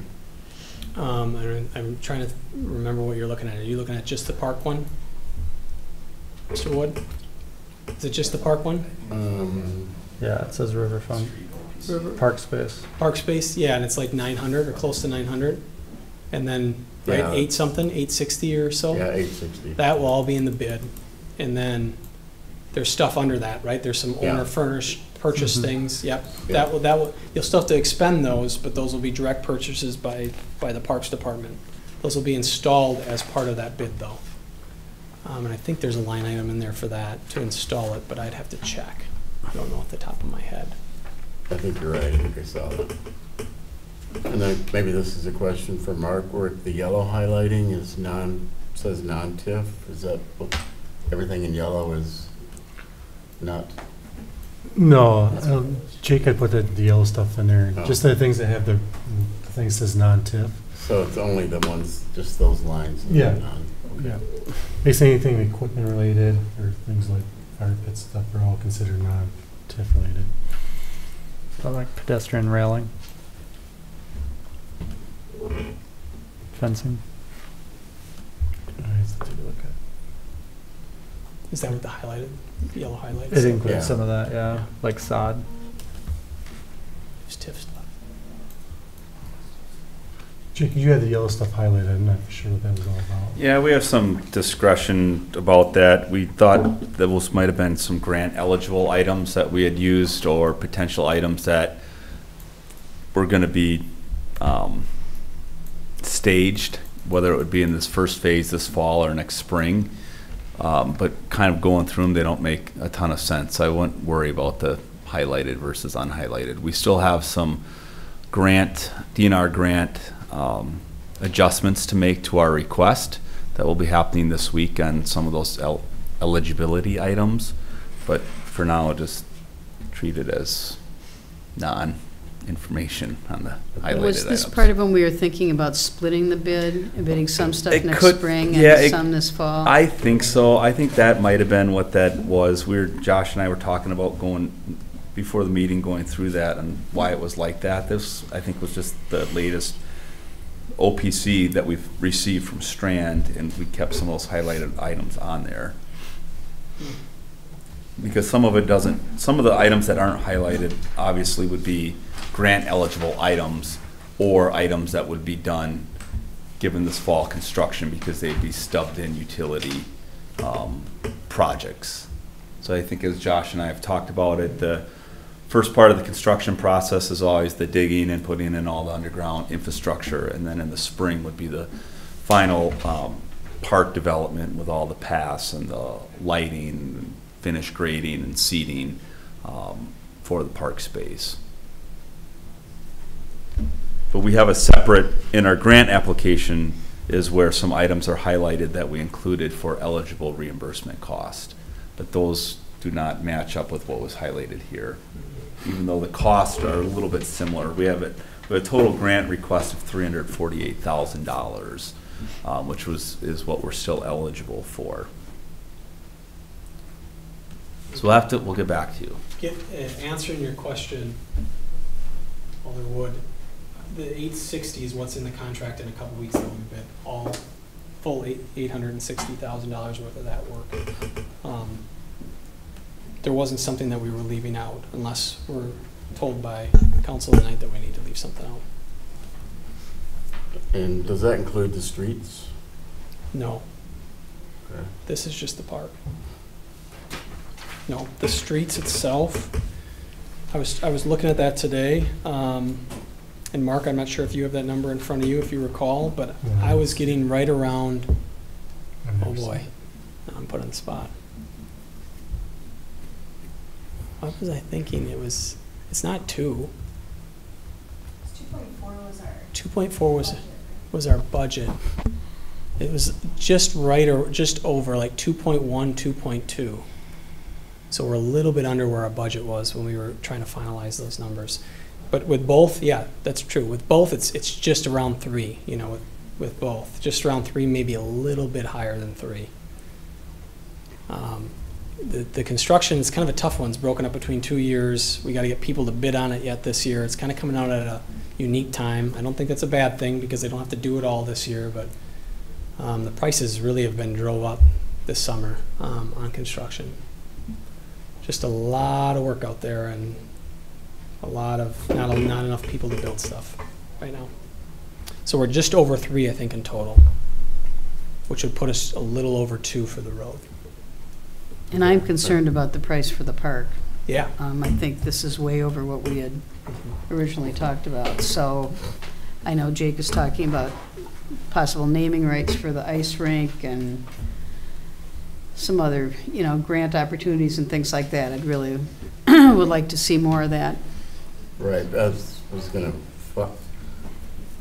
We're obligated under the developers agreement to spend $1.1 million in the park. Mm-hmm. And we've spent a little over 200, so we still have 876 that we have to spend, and this is 1.9, so we're going right now $1 million over, I believe. But we do have the DNR grant for 348. We hope. We hope. Is that completely correct, Jake, that it's $1 million, or does that $1 million also include some other dollars that have already been spent? Or? Well, the 1.9 is the total cost of the entire project, including all fees, some of which have already been paid, you know, in this year's capital budget. So I think we're obligated into those technical services for Strand, Vanderwall,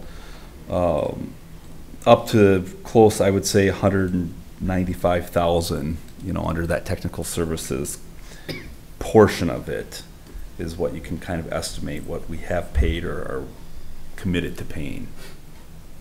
If you can go to page 74, I can kind of walk you through that quick if you want. So it kind of gives an idea. It's page 74. Mine says 74,120. So the current costs, I include the boardwalk because we're required to pay the $55,000. And you have RO, we have some reclaimed woodwork, Vanderwall for the concept design, the Vanderbilt for we had to pay for the grant application, and Strand final design. So those are kind of either spent already or we encumbered already, been approved through council. So that's a $223,000, $259,000. Developers agreement, we're only obligated to spend $1.1 million. So we have $876,000 to meet that requirement. So then included in there, there's a cost sheet that equals out to the $1,970,000. The detail is a little farther down. In that though, the $1,970,000, there is $155,000 for design and engineering. It's already included in above, like the current cost above, so I back that out. The B-Cycle Hub, I backed that out because at the time April said that's going to be paid for by tourism money. So I kind of backed out that. And then the boardwalk is in the estimate for 1.9, and which is above too. So I backed that out. So total costs kind of remaining unspent is $1,723,500. The amount to meet the requirement as above is $876,000. So it puts us above, before any grants, $846,000 over the requirement of the 1.1, which is only required in developers agreement. So we back out the DNR grant, the build grant, which we received already, of the $25,000. So the amount additional borrowing, I guess, on top of the 1.1, which was required, is $473,759. So that's where that kind of comes from. And I kind of broke down too what's TIF and non-TIF, just so you knew.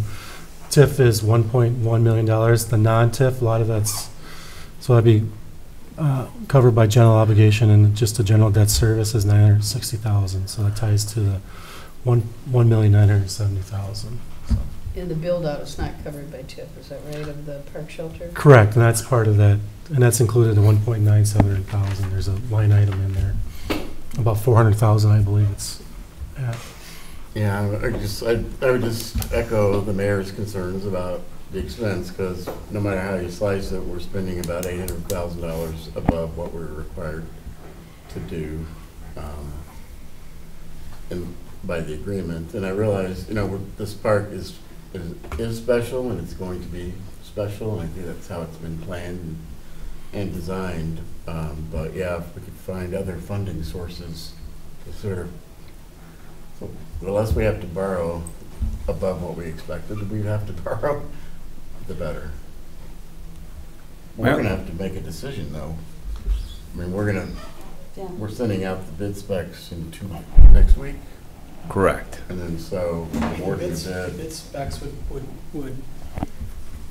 would capture that 860 plus. You're probably going to do the 85 that's below it, right? Because that's the direct purchase items that kind of get installed by the contractor. And I feel like without some of the benches and some of the seats and some of the chairs out there, and you can almost lose functionality of some things, maybe. Yeah.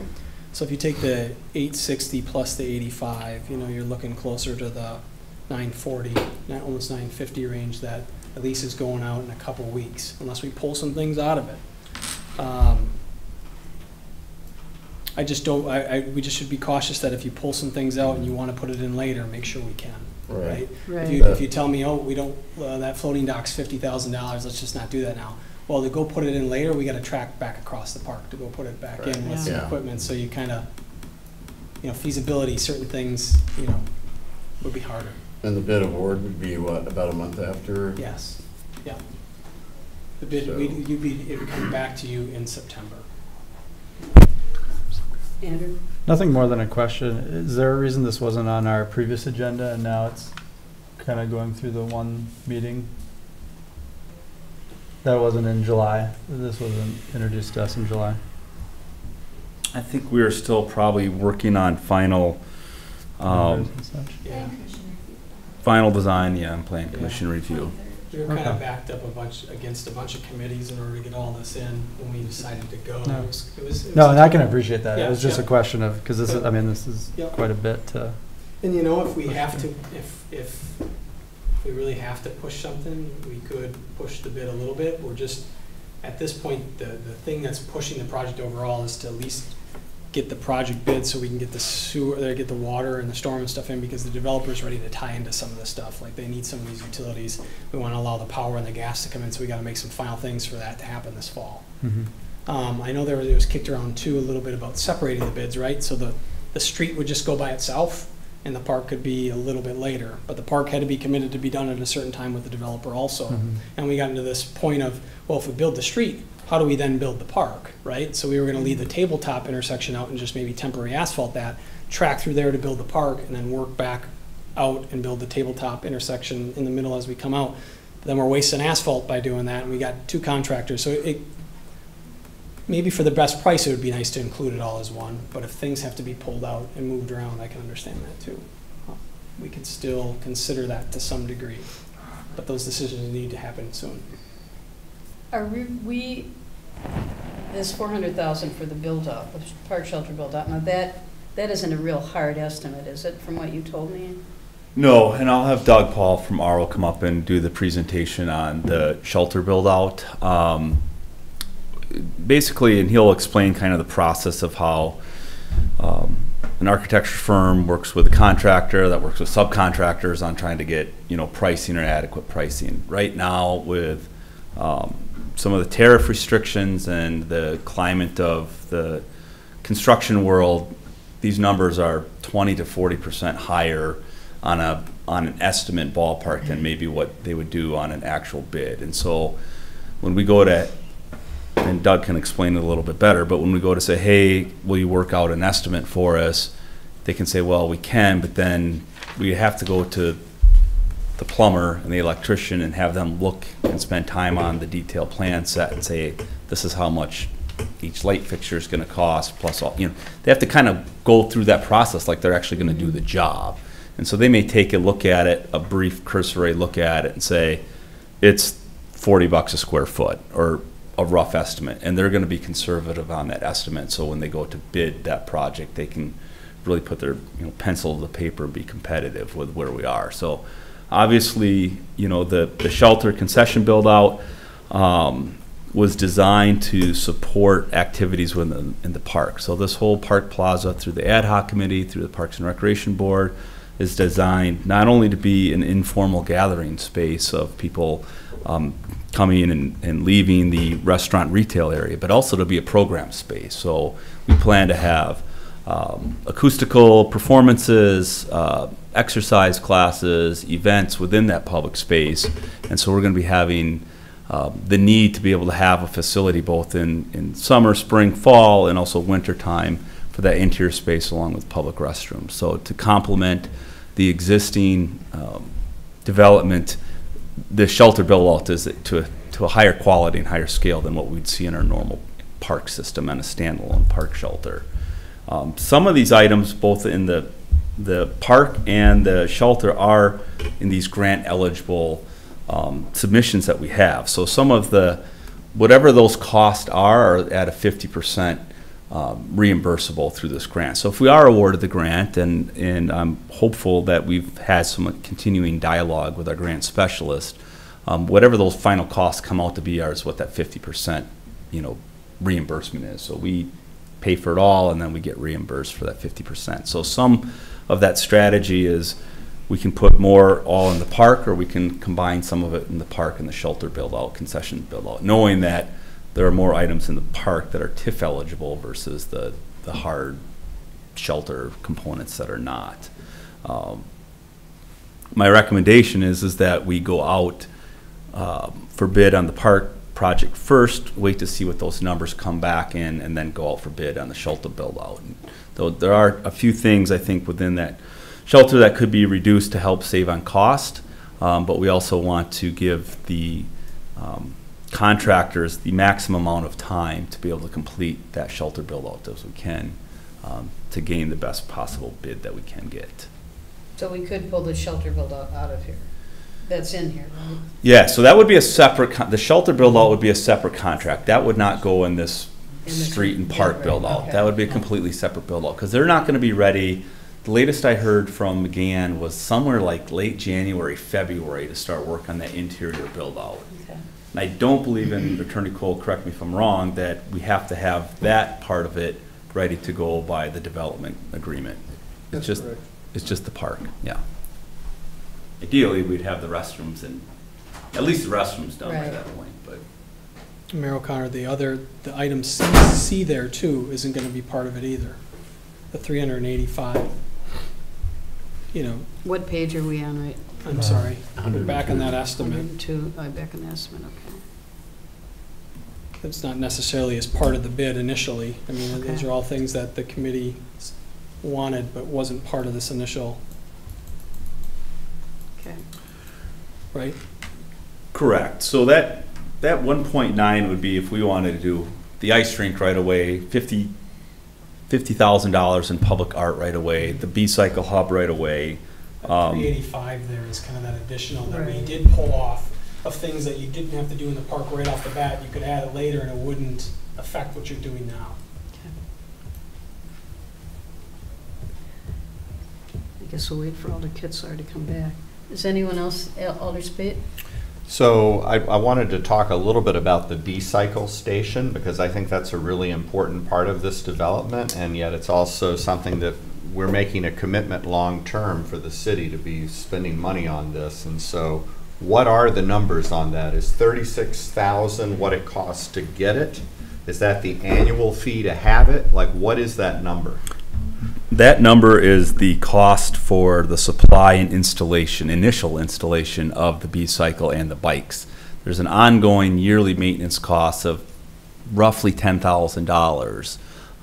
That would be to maintain those bikes, move them around, you know, get them repaired. We would be the first community outside of Madison, city of Madison, to have a B-Cycle, you know, unit located in it. There's a couple different trains of thought. We talked about should we try to get a sponsorship deal with a hotel to help with those operating costs? Can we negotiate further with B-Cycle, which is owned by Trek, to keep those annual operating costs down?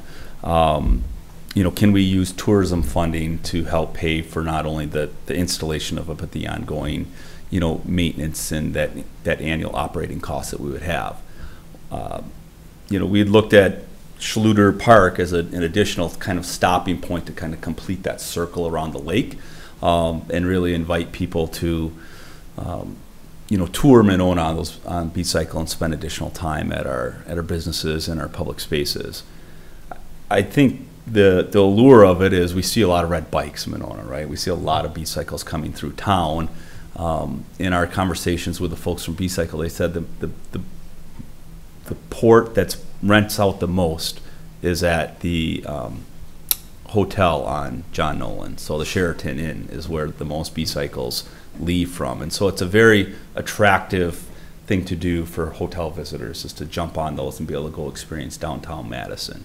So we're hoping that kind of data and that kind of info works well with some discussions with Avid, you know, the hotel. But if not, I think that's something to think about in your heads. Are we comfortable as a city helping support tourism and economic development through these rentable bikes? Well, and I want to go further on that. I mean, it's my understanding that our tourism board is an entirely independent entity, and they'll have to tell us whether or not they're willing to invest some of those monies in B-Cycle, correct? I mean, we would have to find out that they're willing to, and I imagine that's an annual commitment. Right. Process. Or could you, I don't know if it, but process is we'll every once a year we'll have like a the commission will meet. People who want to apply for funds will have to fill in applications for funds, so the city can apply for funds for the tourism, for B-Cycle and things like that, and we'll divvy out that money based on the applications, and so each year will have to be an application for all that. So okay, so it is a process. We'll currently have 2 members that are city, like I'm currently on and Andrew's currently on. I think there's 5 total, so we have 2 of the 5 votes on there that are city employees, basically related to the city, so that helps. It does sound a little bit like a conflict of interest in some ways. Yes, it is what it is. Anyone else? No? So I'd like to have Doug Paul from R.L. Eberly kind of go over what the shelter concession build-out looks like. Just briefly, the talk from the Park Plaza was primarily driven from our ad hoc committee, and the park shelter concession stand restroom was primarily out of the Parks and Recreation Board.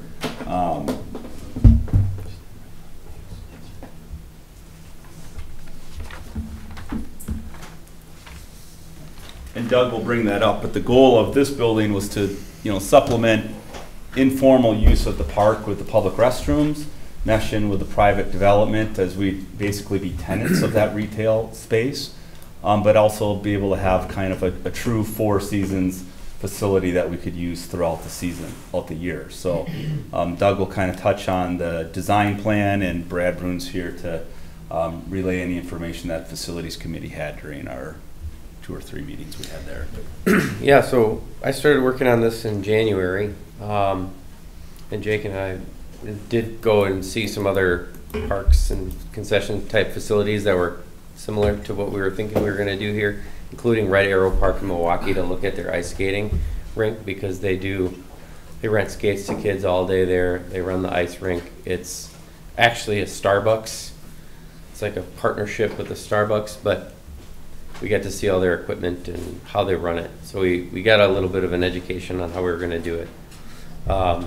But I also think that we want this to be something that functions year-round. It isn't just dedicated to ice skating, so we've designed it in a way that I think it's going to be functional for all the seasons. Just quickly on the plan, I don't want to, if anyone wants specific detail, just ask. Otherwise, I'll just kind of go through what we've got here. But on the left side is the restroom portion of the facility. And that's actually can run independently from the concession stand. So there's a sliding door here that can slide shut and close off the concession stand. And then this door will be on a time lock.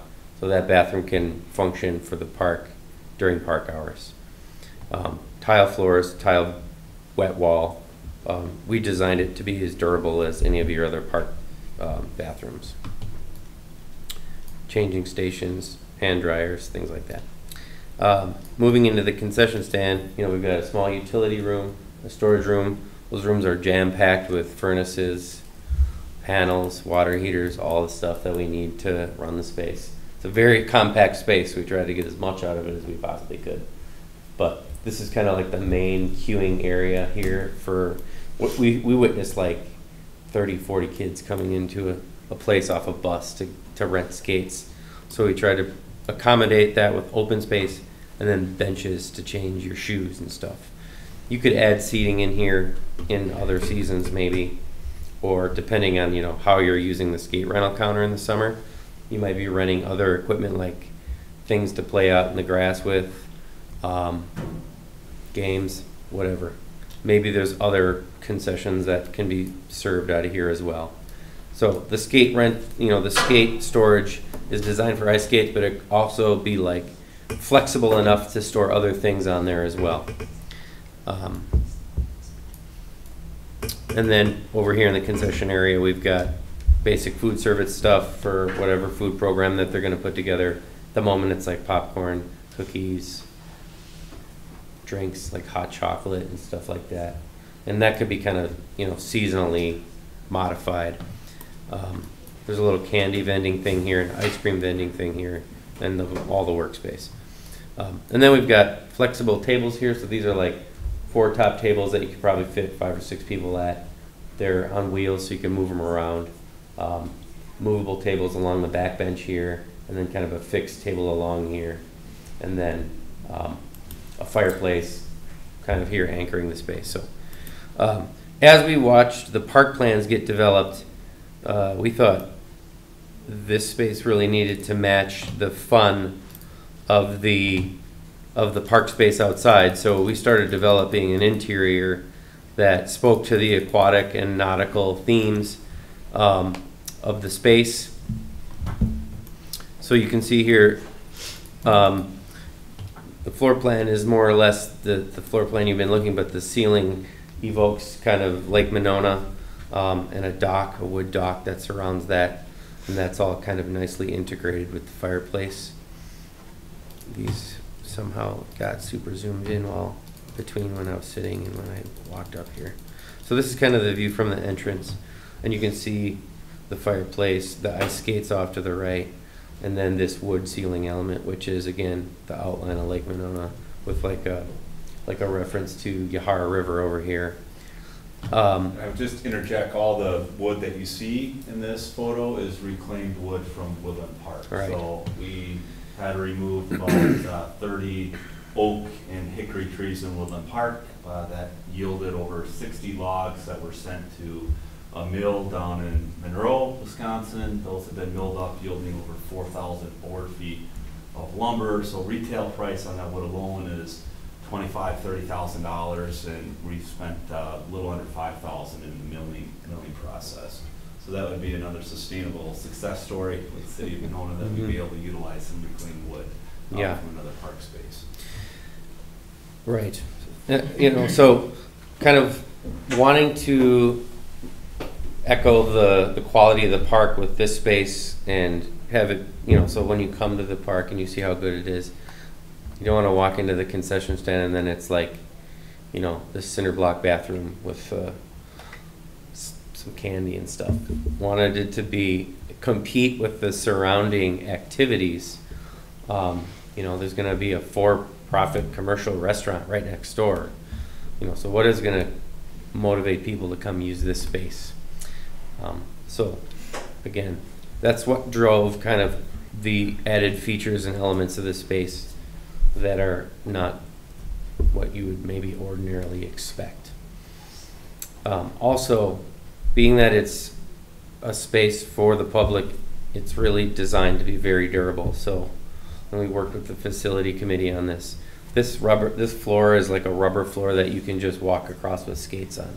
So there won't be mats and things that you have to deal with. This is just like a 10 millimeter rubber floor that's designed for ice skates. You know, all the surfaces where anybody's skates are going to touch are tile. And then most of the other hard surfaces are that reclaimed wood. So we haven't put anything chintzy in here, and if there was a chintzy bit, the facility committee caught it and asked us to make it so it would last a lot longer. So it is a very nicely put together space. It's got very high quality mechanical and systems. It's got lots of plumbing because we've got 3 compartment sinks, floor drains. We've got trench drains in the storage area for the Zamboni. That thing is going to have drip water and snow melt and all this stuff. So, and then we're working within this space that we're given, and we didn't necessarily have the opportunity to get things in the ground before they put the slab in. So we're kind of up against the wall in terms of having to come back in and cut slabs and put the plumbing in and do these things. So some of the factors that are adding cost to the project a little bit too.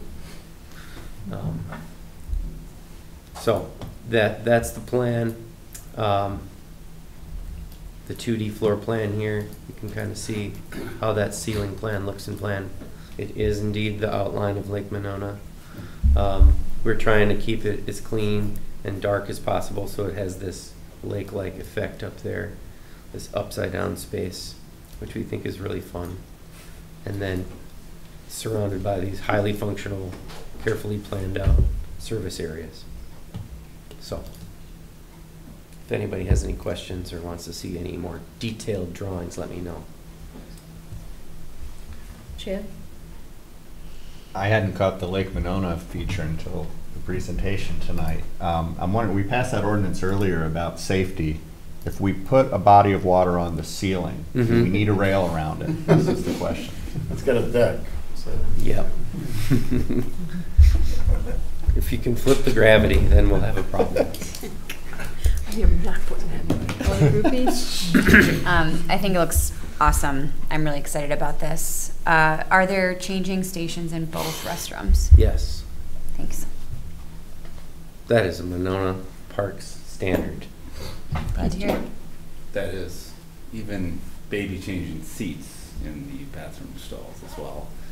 I think one of the things that when Doug and I have designed a couple of shelters together, a lot of the nuts and the bolts and the minutiae and the mechanical, electrical, and plumbing. And one of the things about this facility that needs to be fully heated and cooled, knowing that you're going to have a door being open and closed many times for people coming into the concession stand, is the energy recovery ventilator. Yes, yeah. So we're exhausting a lot of air for the skates and the popcorn in the bathrooms, and rather than just ejecting that heat out, we're using an energy recovery ventilator, which transfers the heat into the incoming fresh air, so you don't have to heat it twice. So it saves.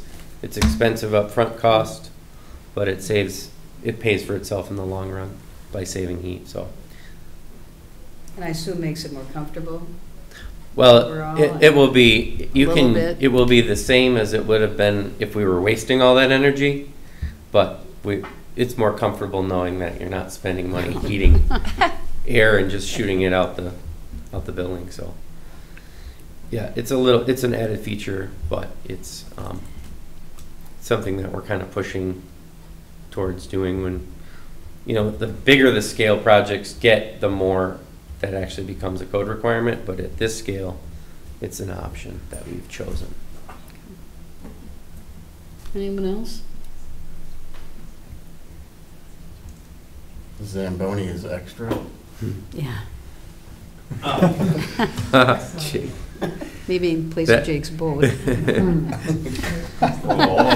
not try to go too far yet. The boat is. So in our capital budget request, we have some items that would help, that would be dual purpose, that would help be an ice resurfacer in one season and park, athletic field, maintenance vehicle in other parts of the year. So stay tuned on those requests. there's a Zamboni attachment for like one of our Yes. tractors or something. Okay. Alder Kitzler. I mean, my comment, I mean, I've been through this process quite a bit. It looks amazing. I love the details that you put into it to make it stand out. I love that you're looking at different sustainable ways, whether it's the wood or the reduction of utilizing heat or the necessary to heat.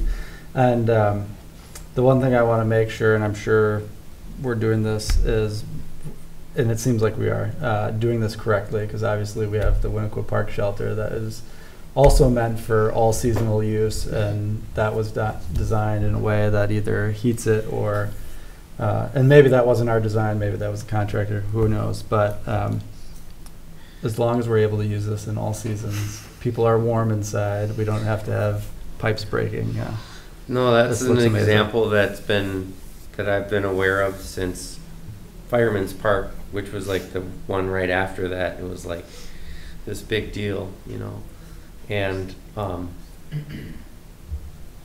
there's a lot of reasons why this is going to be successful, but most of, you know, this is in, I can't account for the shell of this building because it's being constructed for us and we're a tenant here basically. But from what I can tell, it's an insulated, you know, it's a quality looking envelope, but for the most part we're on an interior space on 3 sides. So I don't foresee us for having any experience any problems like that, since this is not really a freestanding building. But yes, this is being designed to like a full-on, you know, 4-season standard.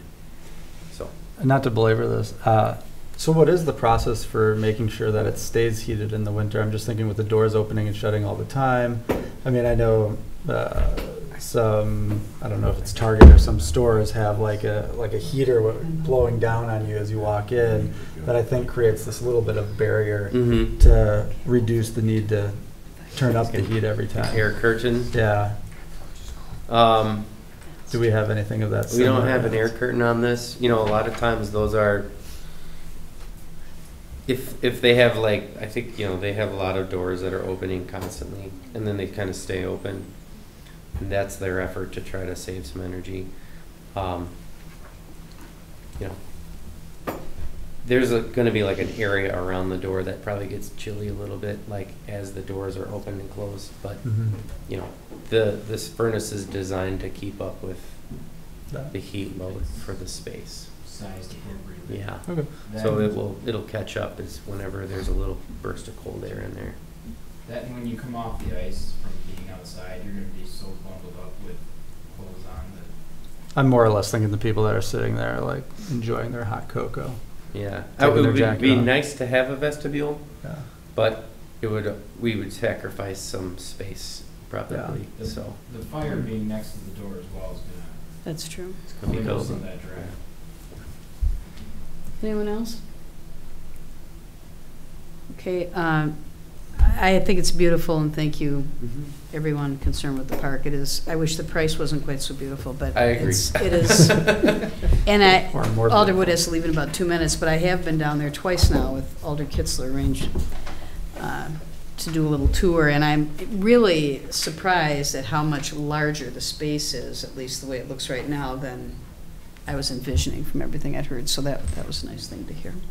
So if there aren't any other comments or questions, all in favor say aye. Aye. Aye. Opposed? Motion passes. Now go out and find that money, Jake. Speaking of money. All right, item Hey, what's this? 18. Item D, consideration of resolution 18-8-2281, approving a proposal from Rink Management Services Corporation for ice rink consulting services for the Riverfront Park Plaza, put forth by the Parks and Recreation Director. And thank you, Alder White. Is there a motion to take this out of order? I'll move. Second. All in favor, say aye. Aye. Opposed, motion passes. Is there a motion for approval? Move So- to approve. Second.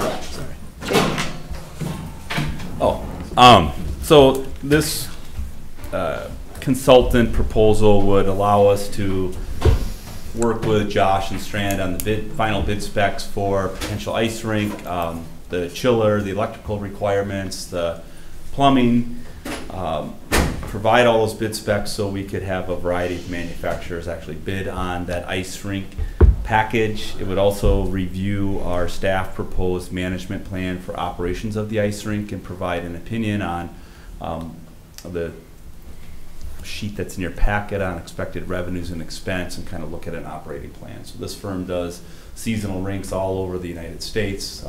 They design them and they run them. And so in talking with Josh and myself, these are not areas that we're experts in, and to get those expert opinions and at least the correct equipment that we would want to put in there, whether it gets put in now or later, I think is important in the process. Anyone have any questions, Chad? Well, I just want to commend you, Jake, for doing this, and it would be so easy to screw this up. This is just you've got to go to an expert when you do something like this, and so I was really happy to see this in the packet. So, Alder Kitzler? And I'll just say I agree, and later on down the road we'll figure out the financing or whether we move forward with the rink or not. But at this point, we need to have the equipment or the piping and the different things set. So I think, again, I agree that this is an important step to take because we need to make sure we're doing it right and we don't have to dig up the park again. Yeah. Anyone else? All in favor, say aye. Aye. Aye. Opposed? Motion is approved. Item 2E, consideration of resolution 18-8-2285, approval to apply for National Endowment for the Arts Our Town grant, put forth by the Parks and Recreation Director. Is there a motion to take this out of order? Thank you, Josh. So moved. Second. All in favor, say aye. Aye. Aye. Opposed? Motion passes. Move approval. Second. Jake. All right, so I'm not going to make any promises on any art grants, but this is a resolution to allow us to apply for a grant. We're really under the gun here. We got to get it in by, I think, the 9th, which is in a couple days. National Endowment for the Arts. The process, picking up here on the tail end, we have an arts committee that's formed that's looking at that central art feature within the park.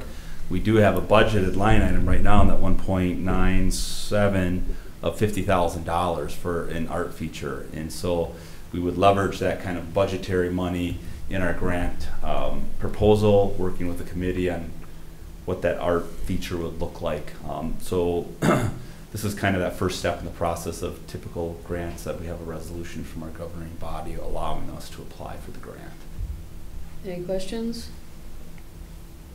All in favor, say aye. Aye. Opposed? Motion passes. Thank you. I think that's all for you, Jake. Thank you. Finally, 2 items related to our city administrator search. Item 2F, consideration of resolution 18-8-2280, approving a salary range for the city administrator position. This is put forth by the Finance and Personnel Committee. We met, excuse me, we need that. Oh, I'm sorry, is there a motion to take this out of order? Move to take this item out of order. I'll second. All in favor, say aye. Aye. Opposed? Move to approve. I'll Second. Okay. The Finance and Personnel Committee met a week and a half ago at some point. We had asked Leah to gather information about comparable city administrator wages for cities in the area. And I think Mark has that. If you'd like to pass them out.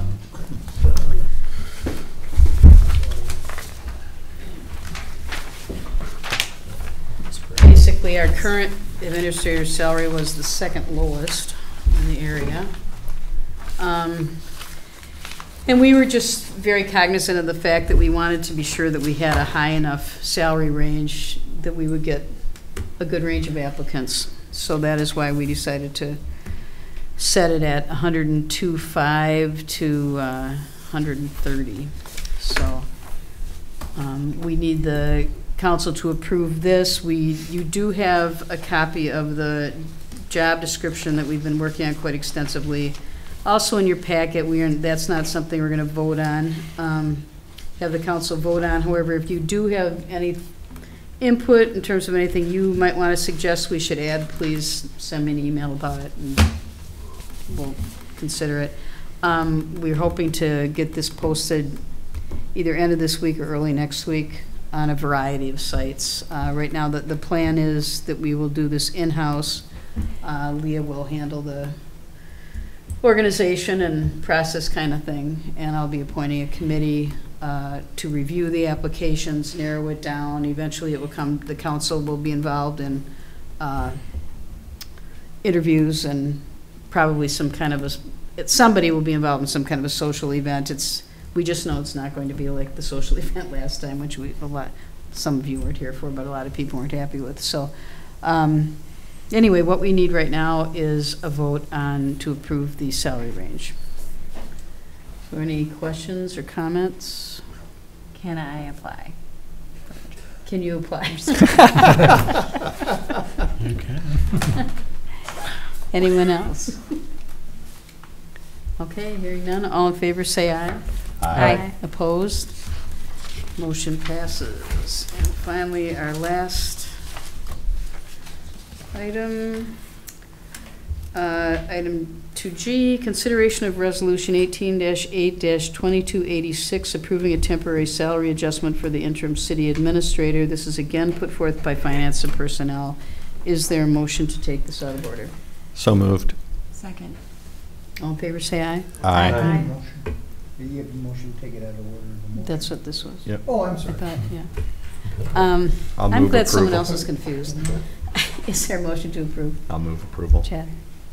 Second. Okay. Obviously,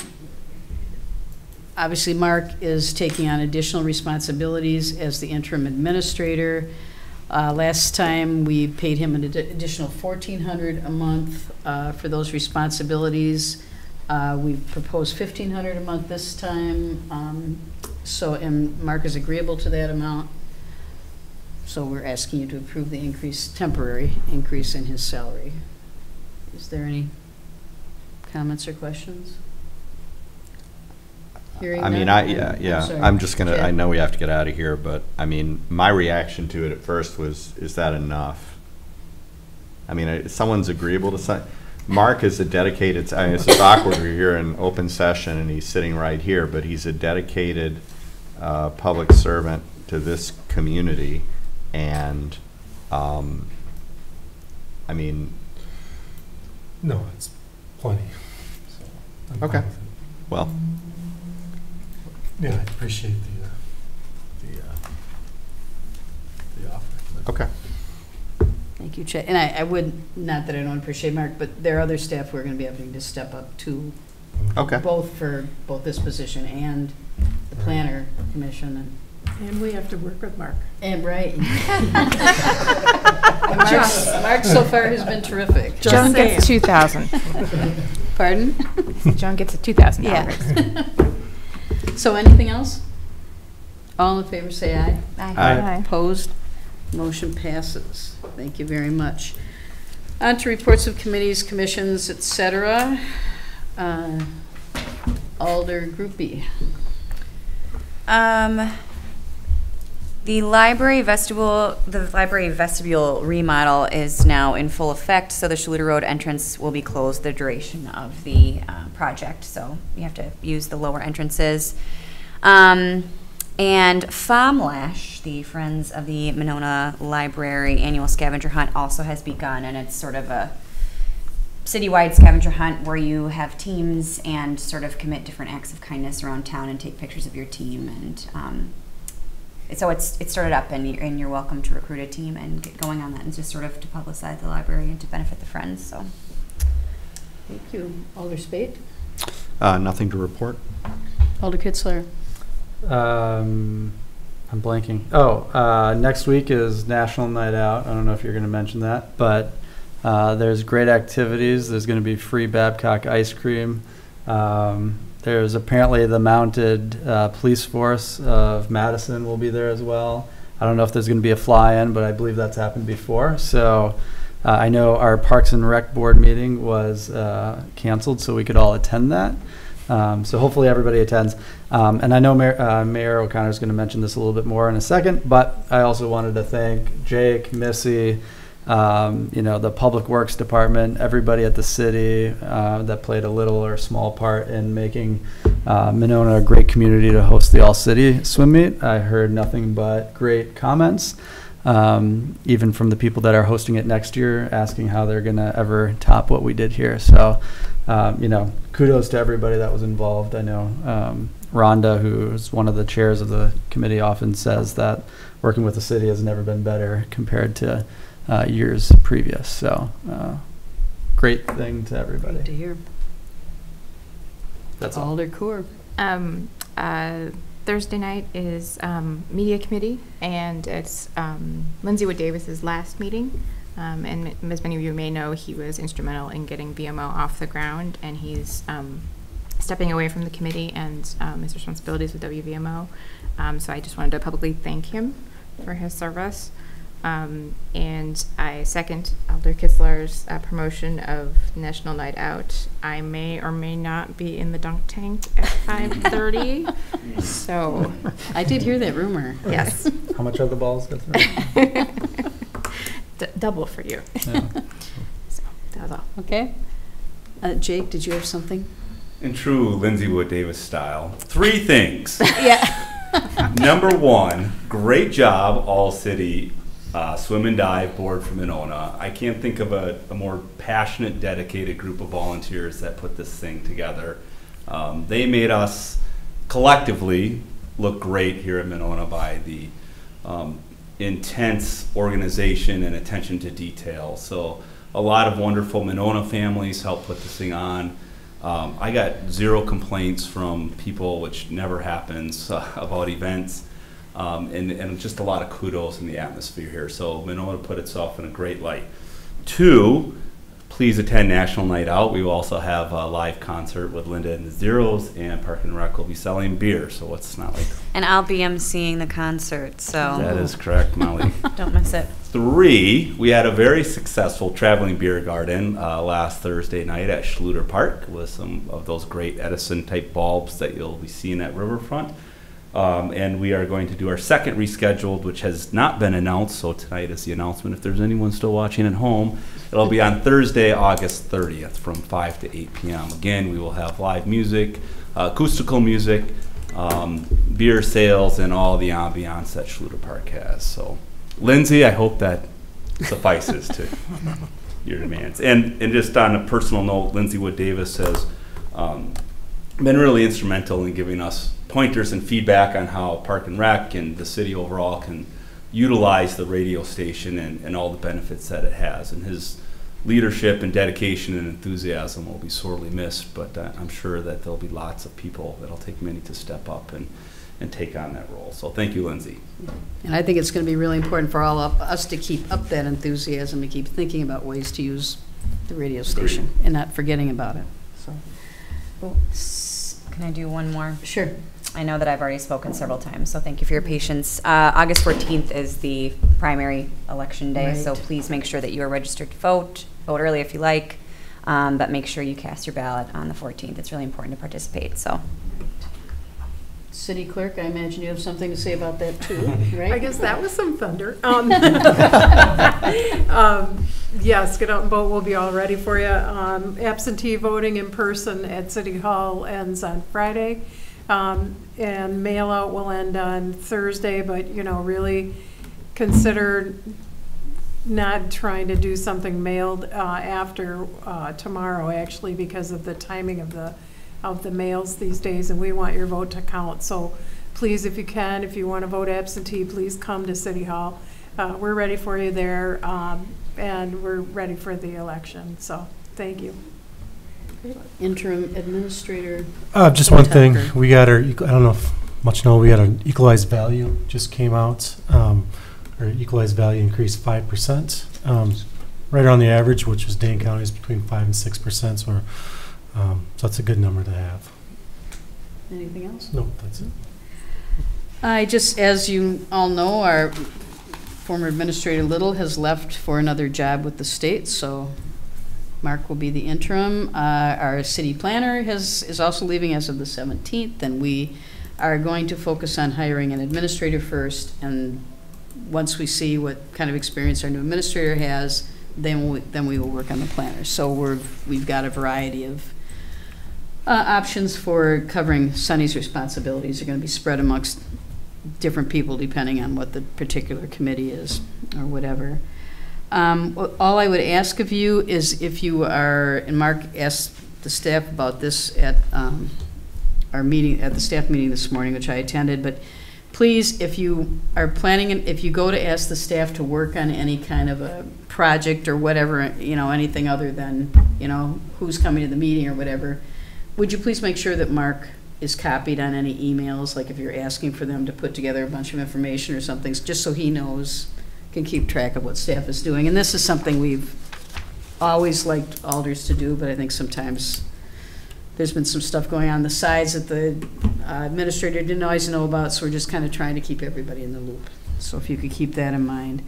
I would like to thank, again, I sent them an email, but Jake, Missy, and Ryan from the Park Department, all the work you put in All City, and Ron, Bob, and Austin, who built the water refill station, which was a huge hit, and I'm sure we'll be seeing it at National Night Out, amongst many other places. So it's going to be that's going to be really nice.